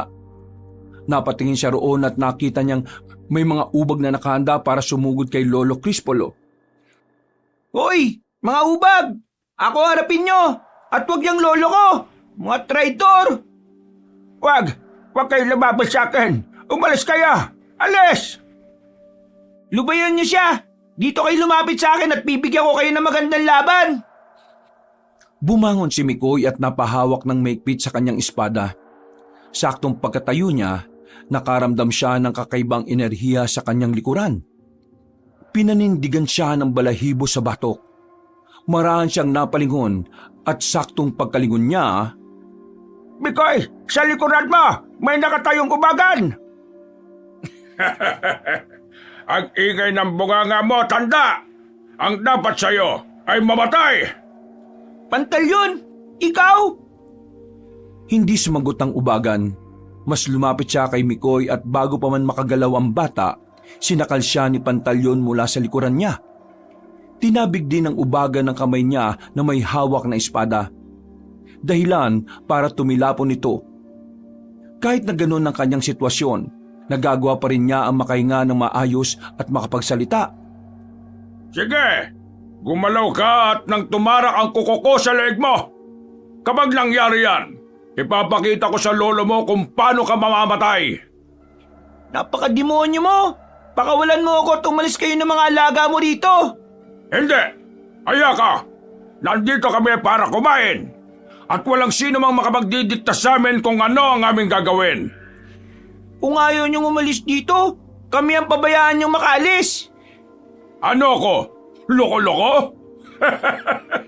Hindi maaari! Mamamatay kayong lahat dito sa balong ito! At yan ang inyong magiging kapalaran! Ng mga panahon na yon, sinubukan ni Mikoy ang makapiglas mula sa pagkakasakal ng ubagan. Lalabanan sana niya ito nang makaramdam siya ng enerhiyang dumaloy sa buong katawan niya. Pero natigilan siya nang inangat siya sa ere ng ubagan. Napatitig na lang siya kay Pantalyon at nakita niyang nagbabaga ang mga mata nito. Kinabahan si Mikoy. Hindi para sa kanyang sarili kundi para sa kanyang lolo at pati na sa mga tao sa kanilang nayon. Akala mo ba? Hindi ko alam na nasa iyo mo siyang hinahanap ko. Konting kilos mo pa. Hindi ako magdadalawang isip na patayin ka para makuha yon. Kahit na mamatay man ako, hindi ko ibibigay sa iyo to. Ibinilin sa akin ni Gakilat na huwag ibigay sa iyo to at yon ang gagawin ko. Ganun ba?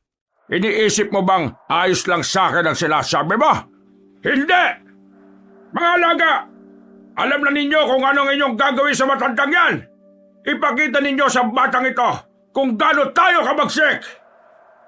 Mas lalo pang naging mahigpit ang pagkakasakal ng ubagan kay Mikoy. Sinubukan nitong makiusap pero hindi siya pinakinggan ni Patalyon.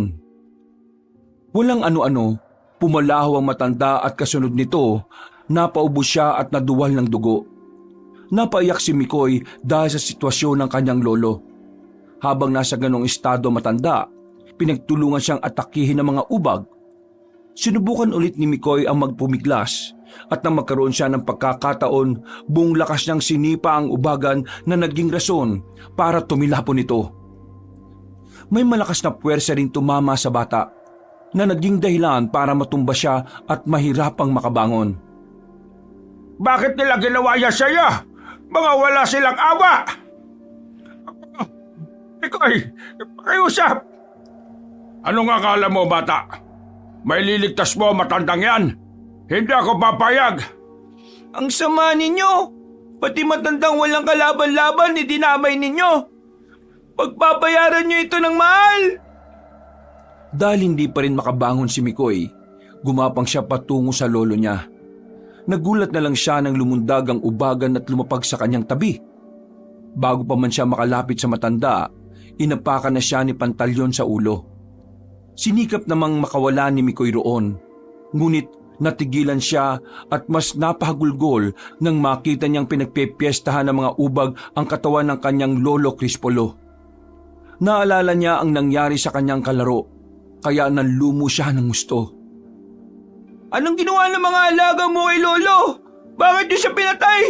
Hindi mo niyo ba alam na siya lang ang natitira kong kapamilya? Paano na ako ngayon?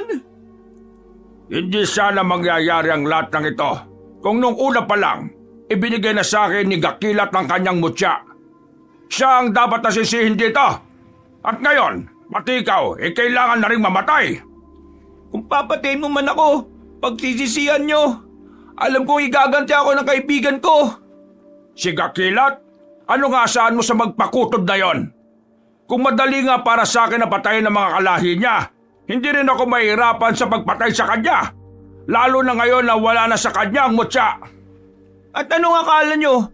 Papayag ako na magawa nyo pinaplano nyo sa kanya? Hindi! Napansin ni Mikoy na kaya na niyang gumalaw. Bago pa man malaman ni Pantalyon ang plano niya, mabilis na ipinihit ng bata ang kanyang katawan. Dahil sa ginawa niya, nakawala siya mula sa pagkakaapak ng ubagan. Noon din, bumangon siya at sumugod sa mga ubag na nagsasalo sa bangkay ng matanda. Umalis kayo! Lubayan niyo ang bangkay ng lolo ko! Mas masahal pa kayo sa pinakamasamang demonyo! Kahit anong gawin mo, hindi na mabubuhay pa ang lola mo! Kayo ang magsasakripisyo dahil sa ginawa ni Gakilat!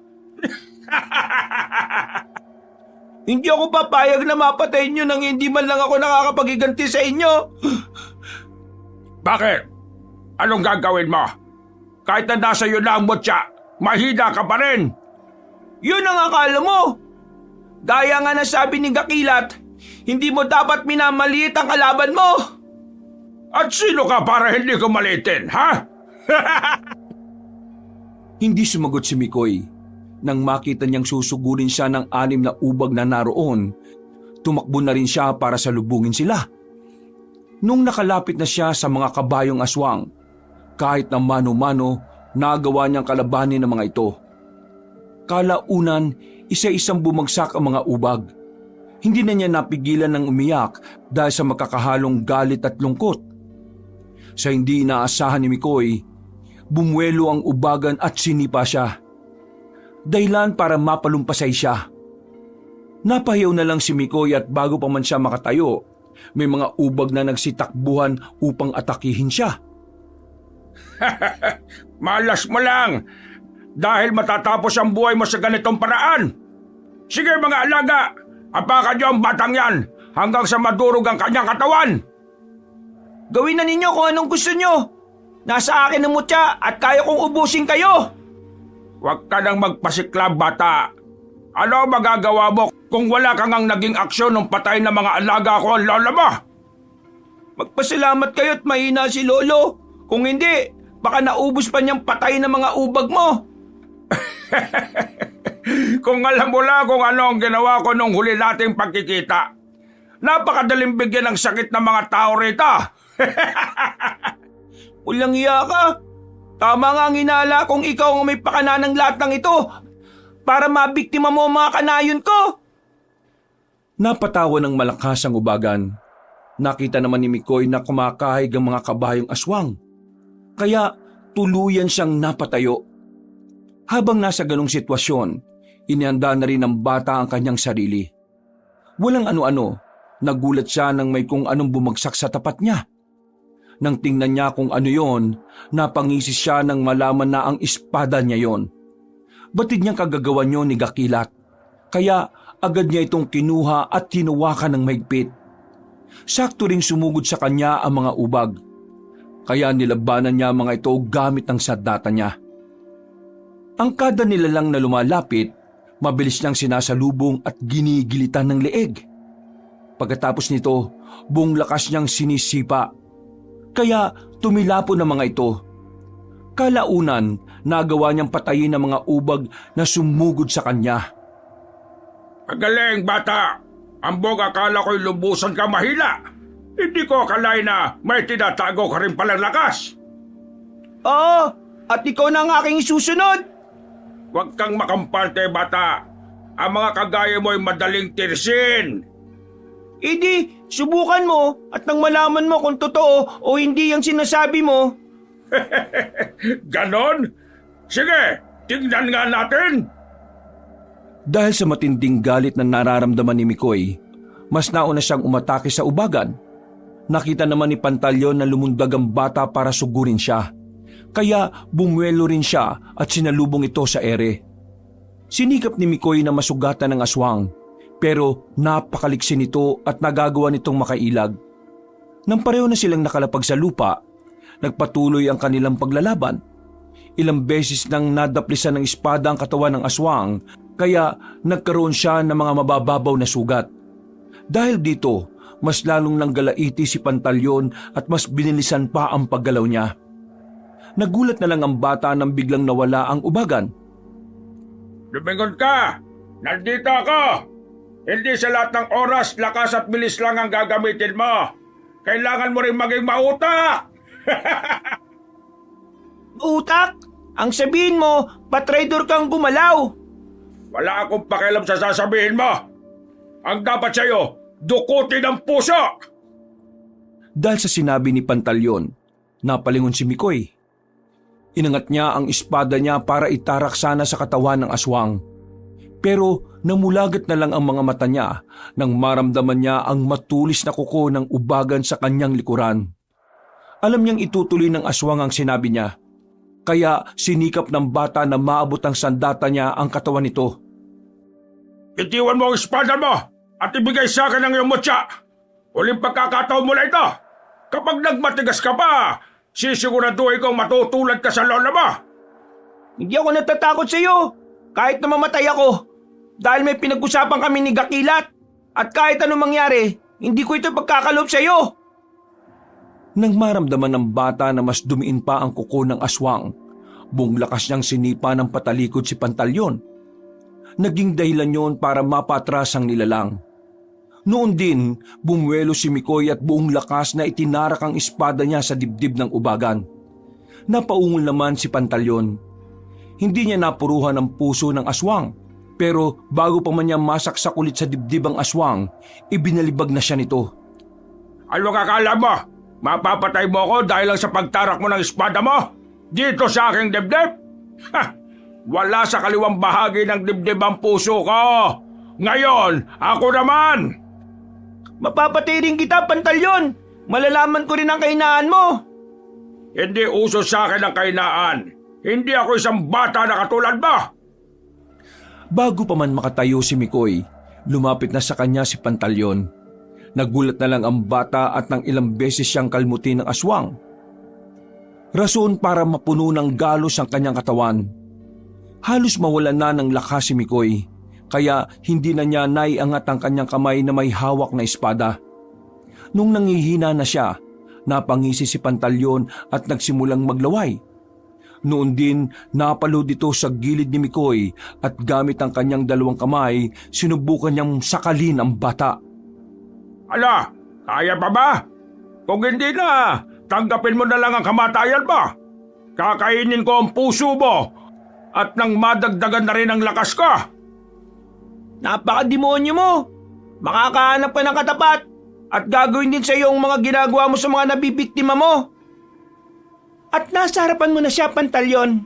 Akala mo ba ay papayag ako na matulad si Mikoy sa mga kalahi ko?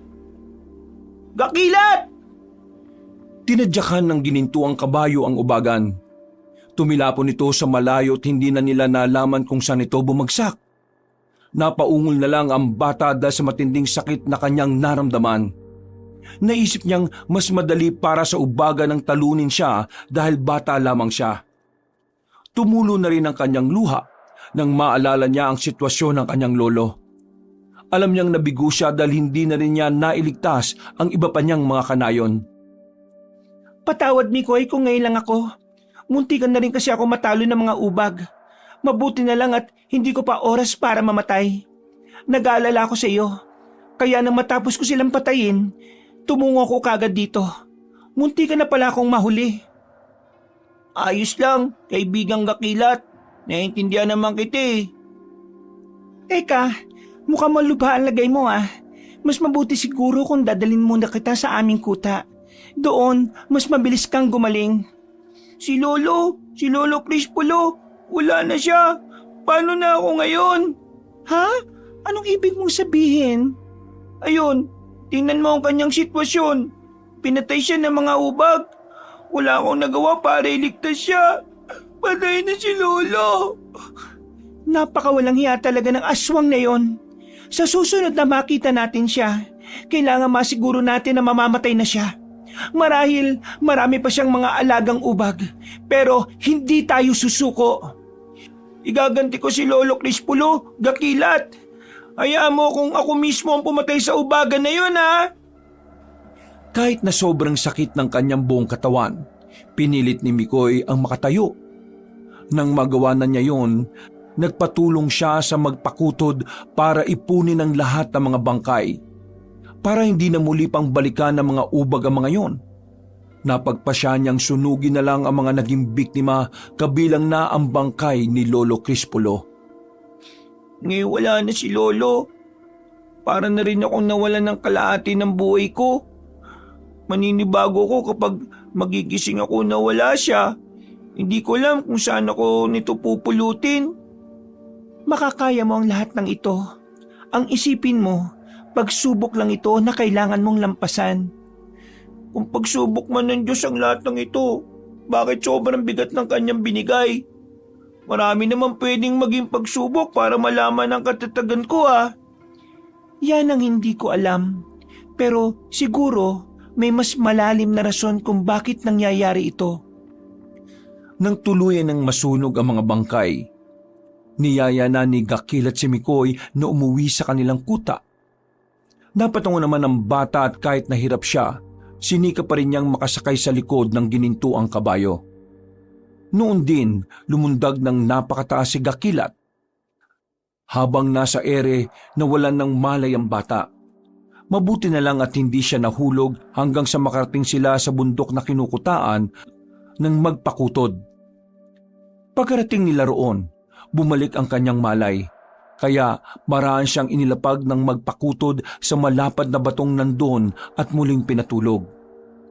Hindi na niya alam kung gaano siya katagal na nakatulog.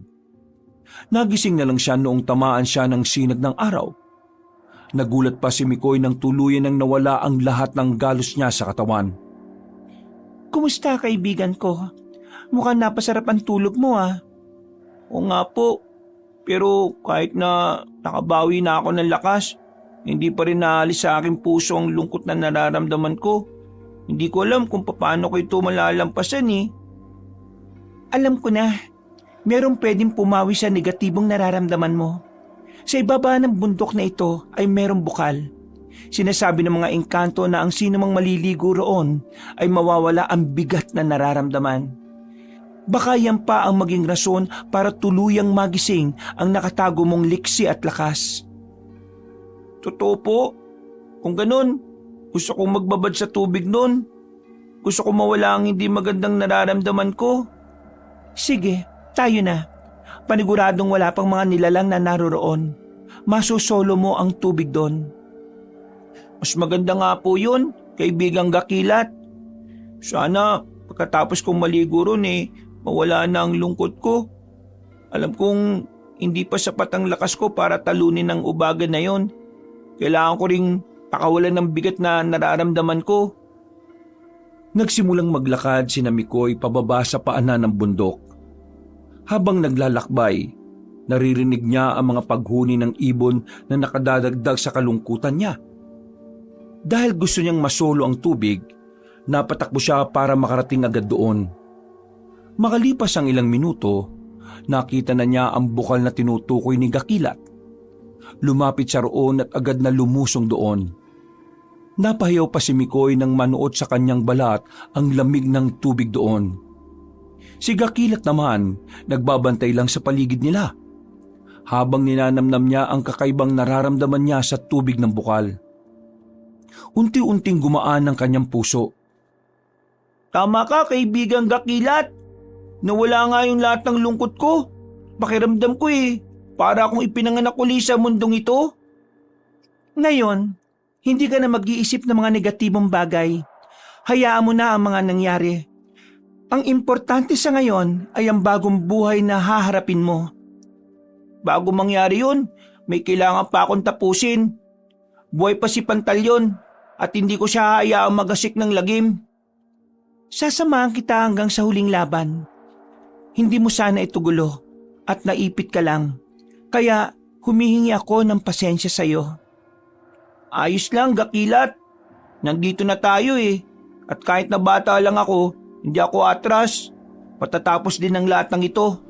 Alam kong hindi na babalik sa normal ang buhay ko pero ang mahalaga sa ngayon, wala nang ibang tao na mabibiktima ang ubagan na yon. Panandali ang nagpahinga si Mikoy at pagkatapos noon ay nagsimula na silang maglakad sa paligid.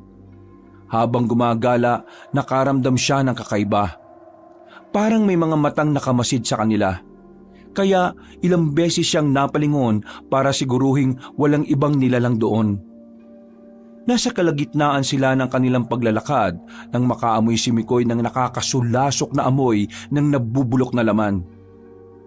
Ano kaya yung amoy na yun? Parang patay na hayop Naamoy ko rin yan. Halika, tingnan natin ang banda roon. Sana nga ipatay na hayop lang yan. Ihanda mo na lang ang iyong sarili. Baka may ibang nilalang tayo na makakasagupa rito. Sige, masusunod, Gakilat.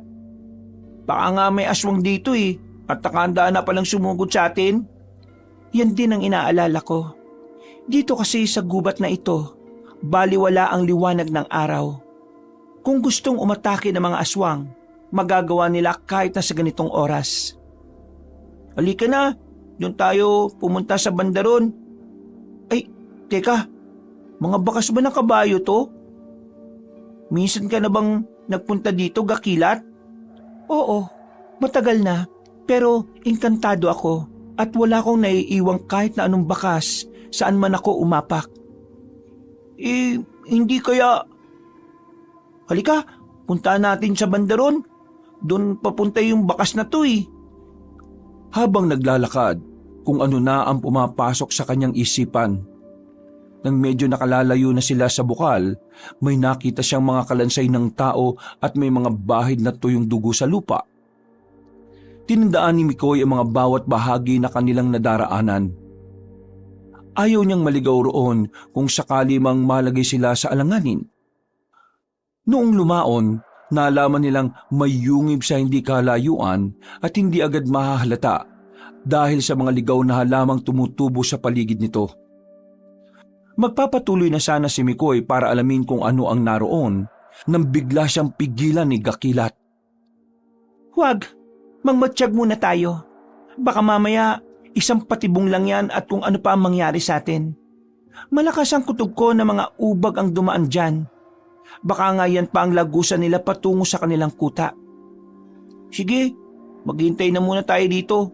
Mas malaki ang posibilidad na may lumabas sa kuweba kapag lumubog na ang araw. At malalaman natin kung tama ang ating hinala. Baka nandyan nga rin si Pantalyon. Kaya magagawa na natin siyang tapusin. Tama ka, kaibigang Gakilat. Teka, kailangan natin magtago para hindi tayo madaling makita ng kung ano mang lalabas mula dyan. Ayun, may malaking puno. Doon ka magtago. Paano ka? Engkanto ako at kung gugustuhin ko, hindi ako makikita ng ibang nilalang. Doon ka pumwesto at dito na lang muna ako. Kailangan nating alamin kung mga ubag nga ba ang dumadaan dyan. Napatango na lang ang bata at nagpa siyang pumunta sa likod ng malaking puno. Makaraan ng ilang oras, unti-unti nang nagiging madilim ang paligid. Nakaramdam na rin ng antok si Mikoy, pero hindi siya umalis sa kanyang pwesto at nanatili siya sa pagbabantay ng lagusan ng yungib. May mga paparating. Panigurado na mga ubag ang mga yan. Humanda ka na, Mikoy. Isang madugong laban ang mangyayari. Kinakailangan mapatay natin agad ang mga kabayong aswang na natitira para makaharap na rin natin ang kanilang amo. Huwag ka mag-alala. Malaki ang tiwala ako sa iyo at sa mga binigay mo sa akin. Ngayon, hindi tayo pwedeng magmintis. Kailangang siguraduhin na natin ang kamatayan ng ubagan. Nagkataon lang dati na medyo mahina pa ako. Pero nang nawala ang lahat ng negatibong laman ng puso ko, alam ko na magagawa na natin siyang patayin. Sana nga, Mikoy. Sana nga. Habang nakatingin sa bukana ng kuweba, nakita ni na Mikoy ang mga nagbabagang bagay na papalabas. Ilang sandali lang, isa-isang tumumbad sa kanila ang mga kabayo.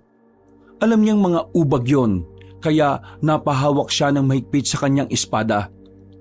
Naramdaman din niyang binalot siya ng kakaibang enerhiya, kaya kampante siyang gumagana ang bertud ng mutya ng ginintuang kabayo.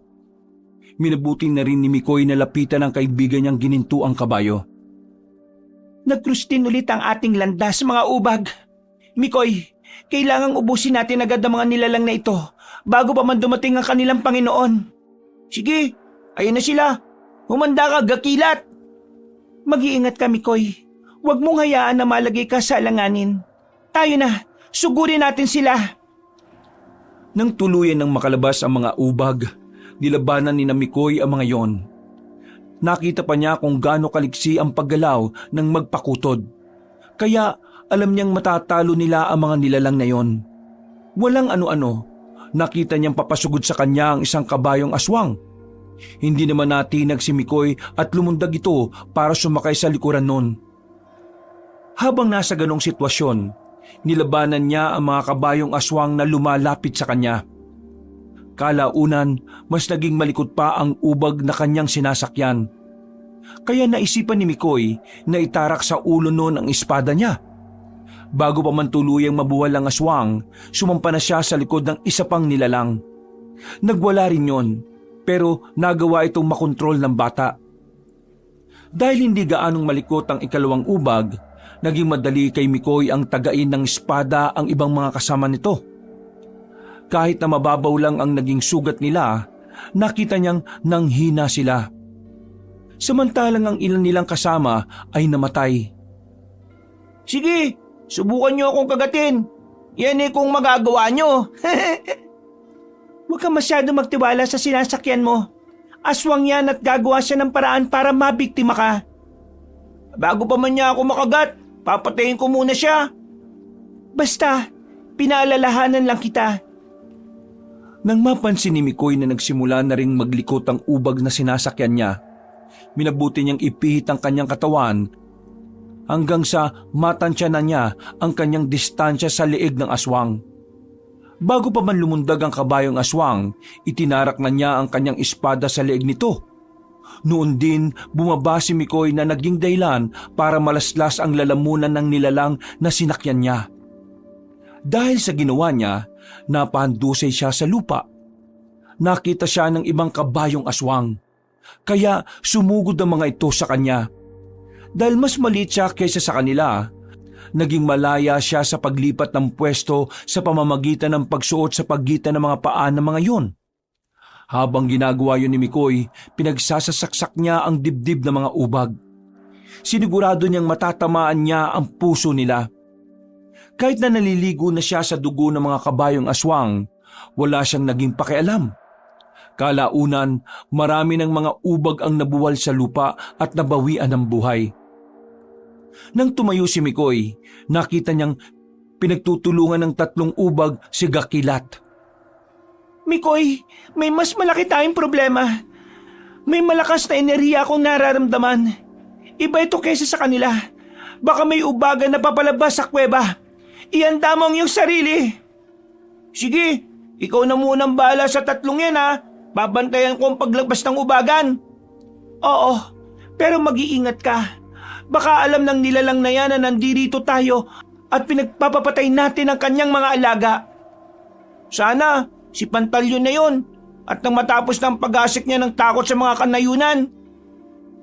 Kung mangyayari man yan, matutuwa ang aking mga kalahi. Ako lang ang pag-asa nila para makapagiganti sa mga ubag at sa ubaga na yan. Huwag ka mag-alala, titiyakin natin mapapatay ang ubaga na yan. Marami na siyang atraso at hindi tayo papayag na madagdagan pa ang mga tao nga agrabyaduhin niya. Dahil naibaling ng gininto ang kabayo ang kanyang pansin kay Mikoy, nakita ng bata kung paano yun nabuwal. Napasigaw naman si Mikoy at binalak na tulungan ng magpakutod. Pero sinabi naman ng ginintuang kabayo na puntahan na ang bukana ng kuweba dahil kaya naman niyang labanan ng mga kabayong aswang. Napatango ang bata at pumesto sa tapat ng yungib habang hawak ang espada. Walang ano-ano, nagulat na lang si Mikoy nang may tumama sa kanyang malakas na puwersa. Agad naman siyang tumaga sa kanyang harapan. At saktong pagkatilapon niya, nakita niyang nakatayo si Pantalyon sa bukana ng kuweba at may sugat sa bandang dibdib. Agad na tumayo si Mikoy at muling tumakbo para sugurin ang ubagan. Naglaban silang dalawa at kahit na mas malaki ang kalaban ni Mikoy, hindi siya nagpatinag dito. Ginamit niya ang kakayahan niya para masugatan ng nilalang hanggang sa mabuwal ito sa lupa. Naisad mo ako, pero hindi mo ko kayang pabagsakin ng tuluyan. Magbabayad ka sa ginawa mong ito sa akin! Kung may dapat mang magbayad, ikaw yun. Marami ka ng kasalanan kaya kailangan ng pigilan ng pambibiktima mo. Bumangon si Pantalyon. Noon din, bumuelo ang bata para itarak sa dibdib ng nilalang ang kanyang espada. Nakita naman ni Pantalyon ang ginawa ng bata, kaya umilag siya rito. Nang makalapit si Mikoy sa ubagan, sa hindi inaasahan, itinulak siya nito ng buong lakas. Tumilapon siya at tumama ang kanyang katawan sa puno. Nabitiwan niya rin ang kanyang espada at tumilapon ito sa hindi kalayuan. Nung makita niya kung saan naroon ang kanyang sandata, nagmadali siyang lumundag para puntahan yon. Napalingon na lang siya kay Pantalyon nang marinig niyang napasigaw ito at nalaman niyang sasalubungin siya nito. Muli silang naglaban hanggang sa pareho silang bumagsak sa lupa. Mabilis namang umibabaw ang aswang kay Mikoy, kaya nahirapang makagalaw ang bata. Inakala mo bang papayagan kitang makuha mo ang sandata mo? Makuha ko man o hindi ang espada, alam ko sa sarili ko na kaya kita. Yan ay kung makakawala ka sa ilalim ko.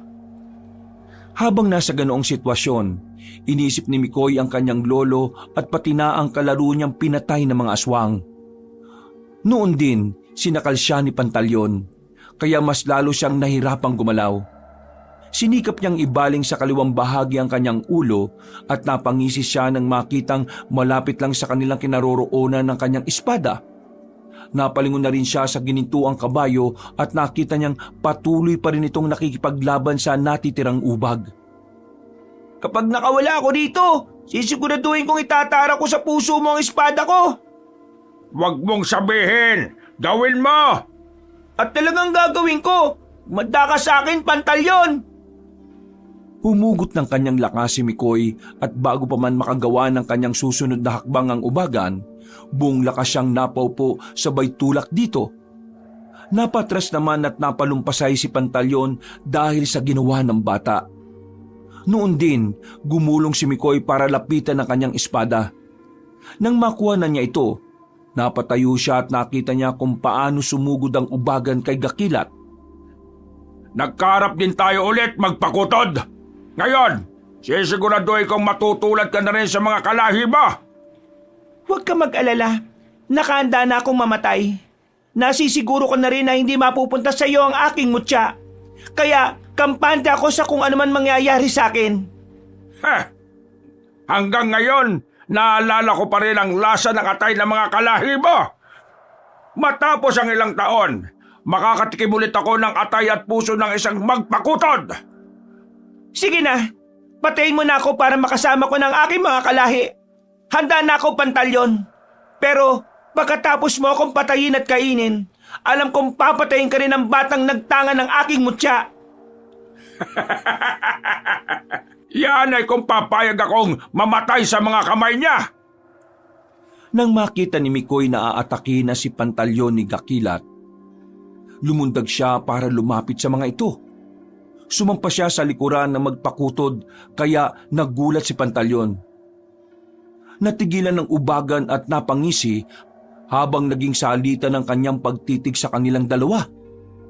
Itinaas na rin ni Mikoy ng bahagya ang kanyang kamay na may hawak na espada bilang paghahanda. Alam kong matapang ka lang, bata, dahil kasama mo ang magpakutod na yan. Yan ang inaakala mo. Kahit na mag-isa lang ako, kaya kitang patayin. Hindi ako katulad mo na marami pang mga alagad. Pero mang wala namang binatbat. Tama si Mikoy. Siguro kung wala ang mga ubag, baka matagal ka ng patay. At paano naman ninyo nasisiguro mga sinasabi ninyo?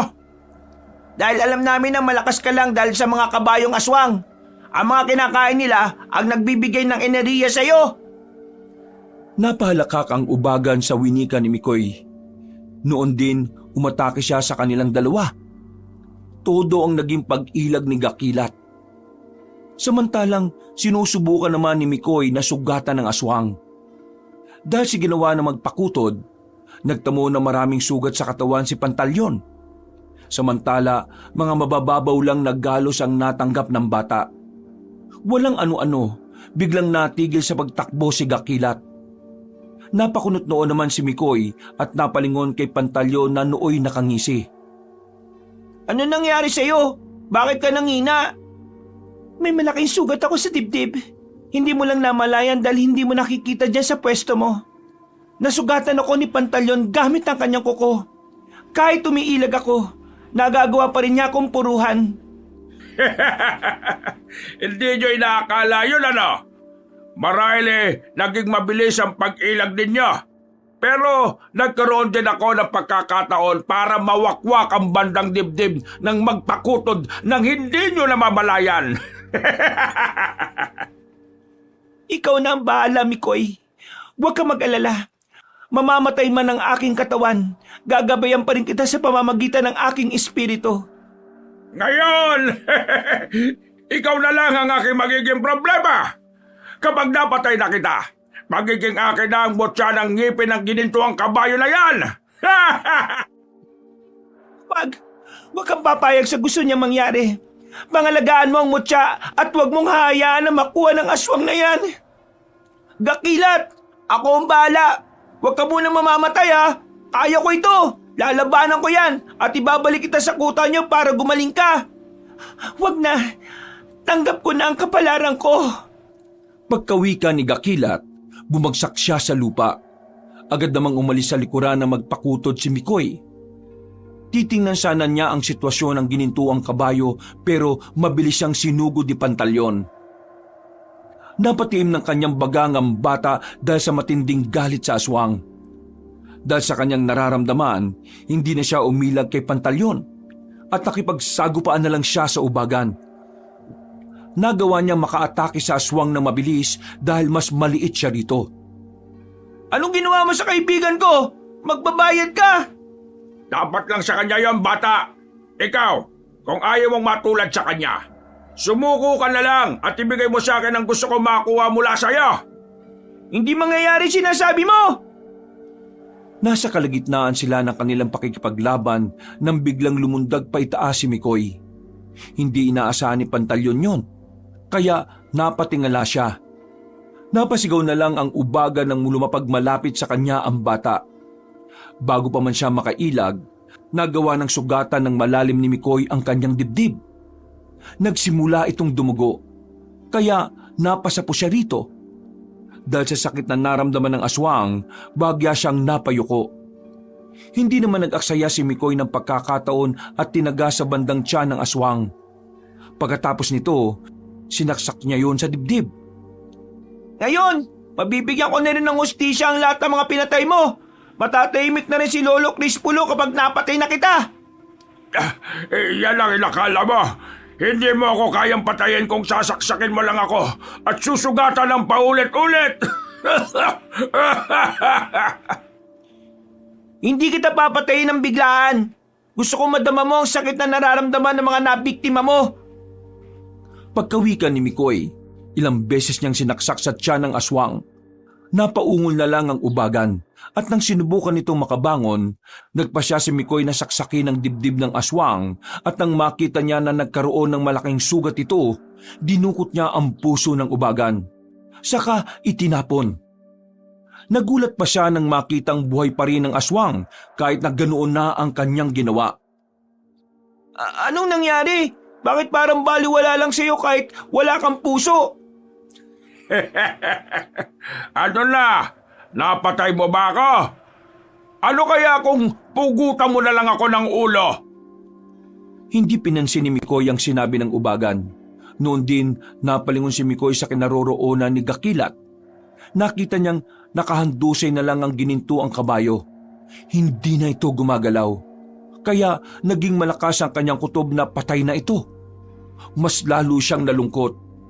Alam niyang sa ikatlong pagkakataon, nabigo siyang protektahan ng mga malalapit sa kanya. Huwag kang umiyak, kaibigan Mikoy. Namatay man ako, nandito pa rin ako sa tabi mo at nagsisilbing gabay mo. Gakilat? Ikaw ba yan? Paanong? Ako nga. Kagaya ng mga tao, meron ding espiritu ang mga magpakutod. Yan ang pinagkaiba namin sa ibang engkanto. Hindi ba't sinabi ko sa iyo na gagabayan kita kung mamatay man ako? Ito na yon. Pasensya kung hindi ko kaagad nalaman na nasugatan ka na pala ng ubagan. Kung alam ko lang sana, nakababa kaagad ako mula sa likod mo at natulungan kita. Hindi na bale. Ang importante sa ngayon ay mapatay mo ang aswang na yan. Kinakailangan mawala si Pantalyon para makasiguro tayong ligtas na ang mga liblib na nayon at pati na ang ibang engkanto. Huwag ka mag-alala. Sa lagay niyang yan, panigurado hindi na siya mabubuhay. Maya-maya lang mamamatay na ang ubaga na yan. Teka, tingnan mo muna si Pantalyon at baka makatakas siya. Bilis! Hindi, paano siya nakatakas sa ganong sitwasyon? Kulang na lang malagutan na siya ng hininga Teka, hanapin ko siya. Hindi siya pwedeng makaligtas. Nataranta si Mikoy. Hindi niya inakala na kahit ganun na ang sitwasyon ng ubagan, ay magagawa pa rin ito na makatakas. Nagagilap siya ng bakas ni Pantalyon hanggang sa may makita siyang bahid ng dugo sa damuhan na patungo sa bukana ng yungib. Sigurado ko na sa kuweba na yan pumasok ang aswang na yon. Sige, sundan mo siya at nang malaman mo kung saan siya pupunta. Mag-ingat ka lang at baka may patibong dyan sa loob. Sige lang, nakahanda ako sa kung ano man ang mangyayari. Naging maingat si Mikoy sa kanyang pagakbang dahil sigurado siyang pumasok sa yungib ang aswang. Pumasok na rin siya sa loob. Napahawak na lang siya ng maigpit sa kanyang espada at tinalasan niya ang kanyang pandama. Nasa kalagitnaan siya ng kanyang paglalakad nang makarinig siya ng may hinang yabag ng paa. Nagkaroon siya ng kutob na si Pantalyon yun. Kaya mas binilisan niya ang kanyang paglalakad. Kalaunan, nakarating siya sa kabilang bukana ng kuweba. Nalaman niyang may isang lihim na lugar pala roon. At pinaghinalaan niyang kuta ng mga ubag at ubagan. Ihanda mo ang sarili mo, Mikoy. Kuta nila ito at posibleng may mga kasama pa sila rito. Oo, gakilat. Pero wala na akong naramdamang ibang enerhiya rito.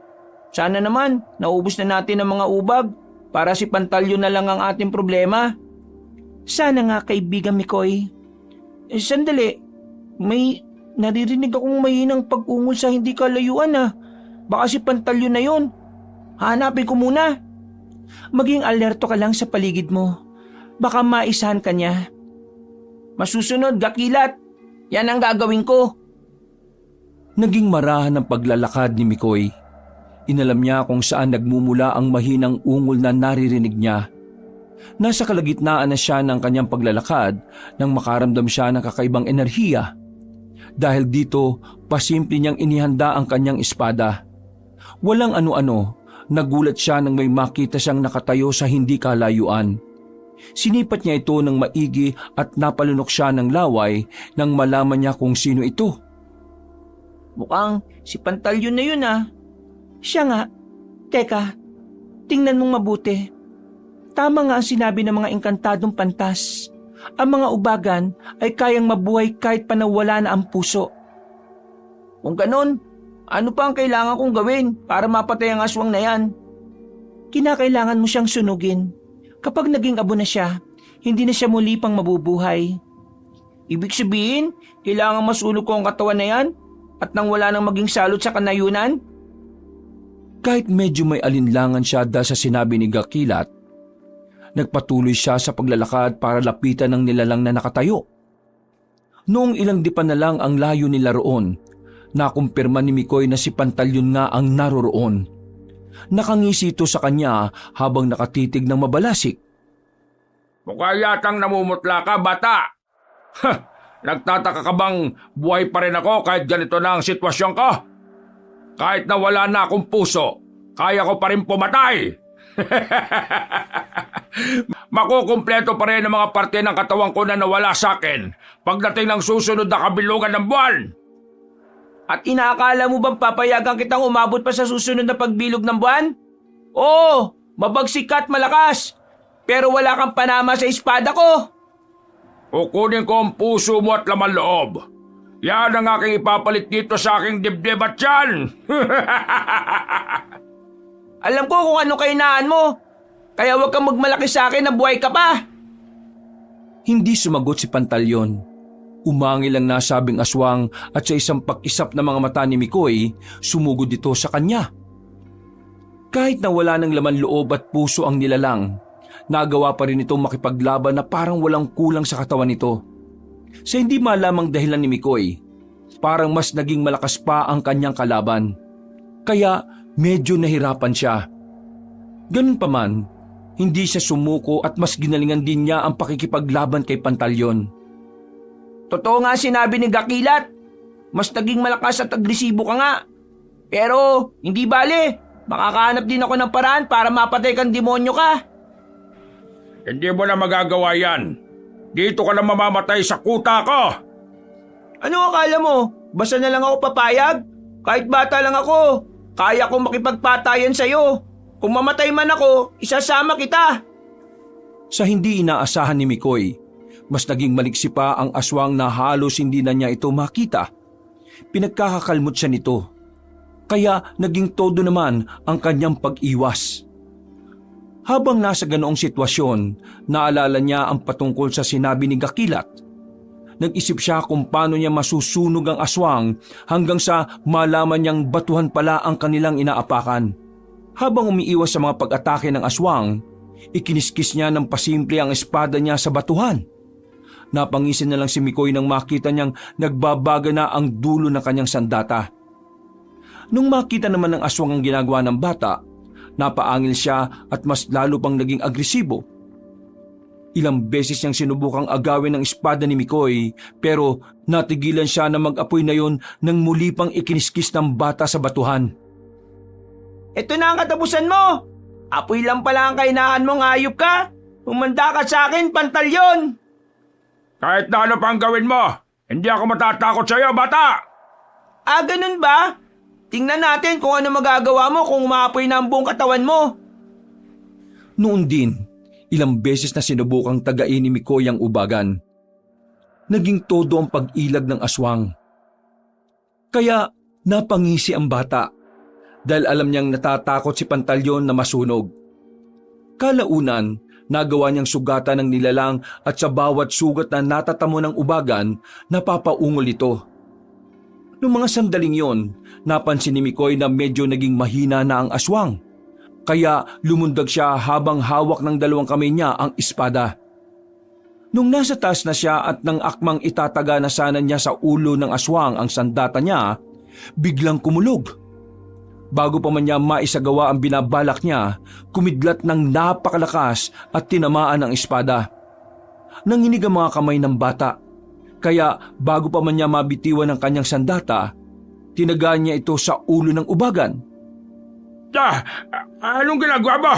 Magbabayad ka sa akin! Wala akong dapat pagbayaran. Ikaw ang maraming utang.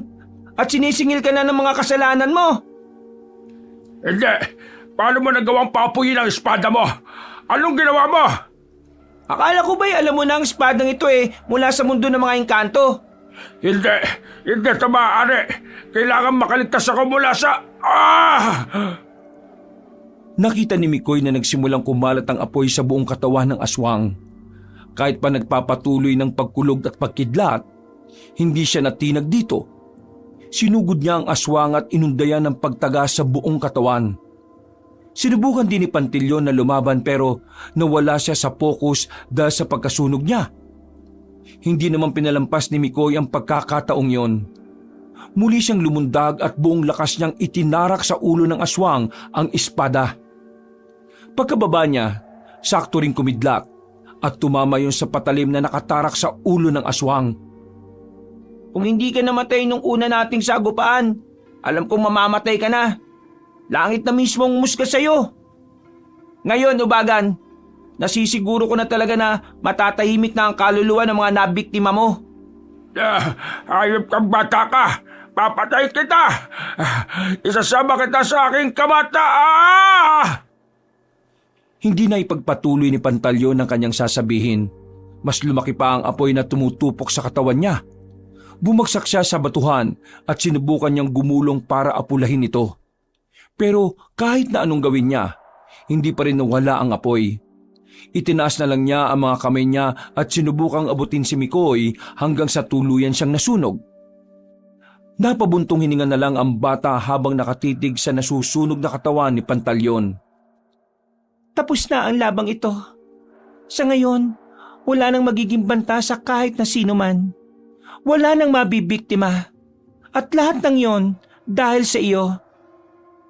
Hindi ko naman magagawa ang lahat ng ito kung hindi dahil sa tulong mo. Siguro, kung hindi mo binigay sa akin ang mutya mo, baka pati ako nilalangaw na rin. Hindi ako nagkamali na sa iyo ko ibinigay ang mutya.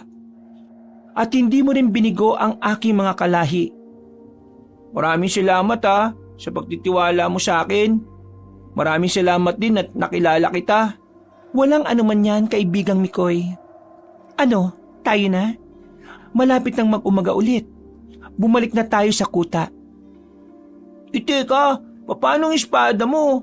Kailangan mo makuha yan at baka kung may iba pang makakuha niyan. Wag na.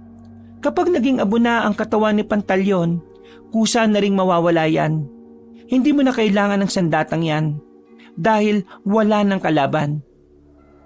Pero paano kung may aswang na susugot ulit sa bayan namin? Wala ako magiging panlaban sa kanila. Kung gayon, sige, hintayin mong maging abo ang katawan ng ubagan. Kapag may nakita kang bato na kulay itim, kunin mo at gawing kwintas. Kapag nasa oras ng pangangailangan, isipin mo lang na maging espada yan. At magiging espada ka agad yan, Gakilat? Oo, kahit na anong oras, magiging sandata mo yan. Maliban sa mutya, sana ay maalala mo rin ako sa pamamagitan ng batong yan. Oo naman di kita makakalimutan, kaibigang Gakilat. Hinintay ni Mikoy na matupok ng apoy ang katawan ng ubagan. Kalaunan nang naging abo na ito, may nakita siyang maitim na bato roon. Agad niyang naisip ang sinabi ni Gakilat. Kaya kinuha niya ito saka itinago na muna para hindi mawala. Noon din, lumundag siya at bumalik sa tuktok ng bundok kung saan dating nakukuta si Gakilat.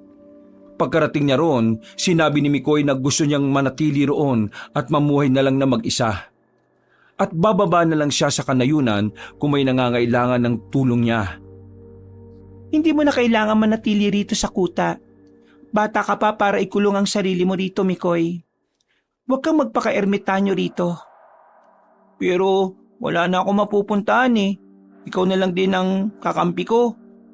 Kung babalik ako sa nayo namin, mga sirang bahay na nang madadatnan ko doon. Ayoko umuwi. Mas gusto kong dito na lang ako. Pero kaibigan, hindi ito ang totoong mundo mo. Marami ka pang pwedeng mapuntahan. Marami ka pang pwedeng maranasan sa kabayanan na hindi mo mararanasan dito. Hindi ko alam kung handa ako. Baka pagdating ko sa bayan, hindi rin ako tanggapin ng mga tao Baka pag nalaman nilang nangyari sa nayon na pinanggalingan ko, matatakot sila. Paano mo naman malalaman kung hindi mo susubukan? Kailangan mo ring magpakatatag, kaibigan. Alalahanin mong nanonood sa iyo ang lolo mo mula sa kalangitan. Kagaya ko, ginagabayan ka rin niya. Hindi ko kasi alam kung ano mangyayari sa akin doon Huwag kang matakot. Mas lamang ka nga sa mga tao roon. Kasi marami ka ng karanasan sa pakikipaglaban. Hindi ba? Magagawa mo ng protektahan ng sarili mo. Alam ko naman na dahil sa mutya mo, magagawa kong pangalagaan ng sarili ko. Isa pa pala sa iniisip ko, paano ka ngayon? Tapos na ang ating laban sa mga ubagan. Ewan ko, pero gusto kong manatili sa tabi mo para protektahan ka. Ayaw mo bang makasama ang iba mong kalahi, Gakilat? Matutuwa ako kapag ganon. Pero ang inaalala ko, baka kung ano na ang mangyari sa'yo. Ngayon, nakapagpasya na ako patungkol sa bagay na ito. Ha? Anong ibig mo sabihin? Susundin ko ang gusto mo. Gusto ko rin maging masaya ka sa piling ng mga kalahi mo. At huwag kang mag-alala sa akin. Tama ka. Kailangan ko makipagsapalaran sa kabayanan.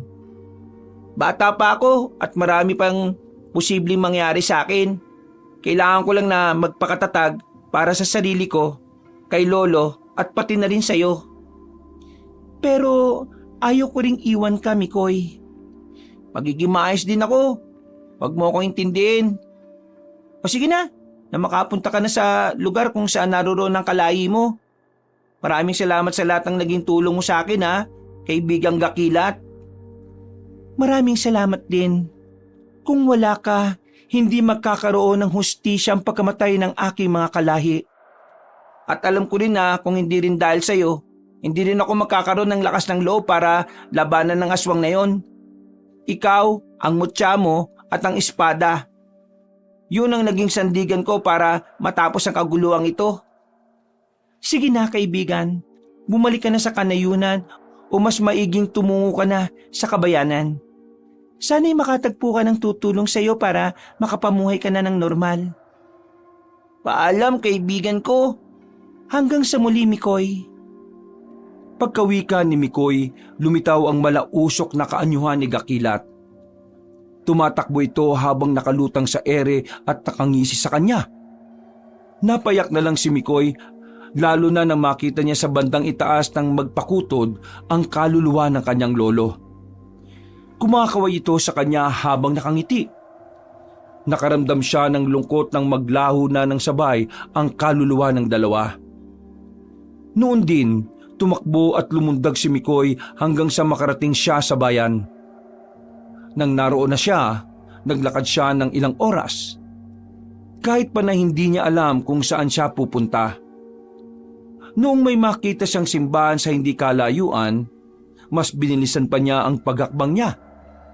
Pagkarating niya roon, biglang nagdilim ang kanyang paningin at nabuwal siya.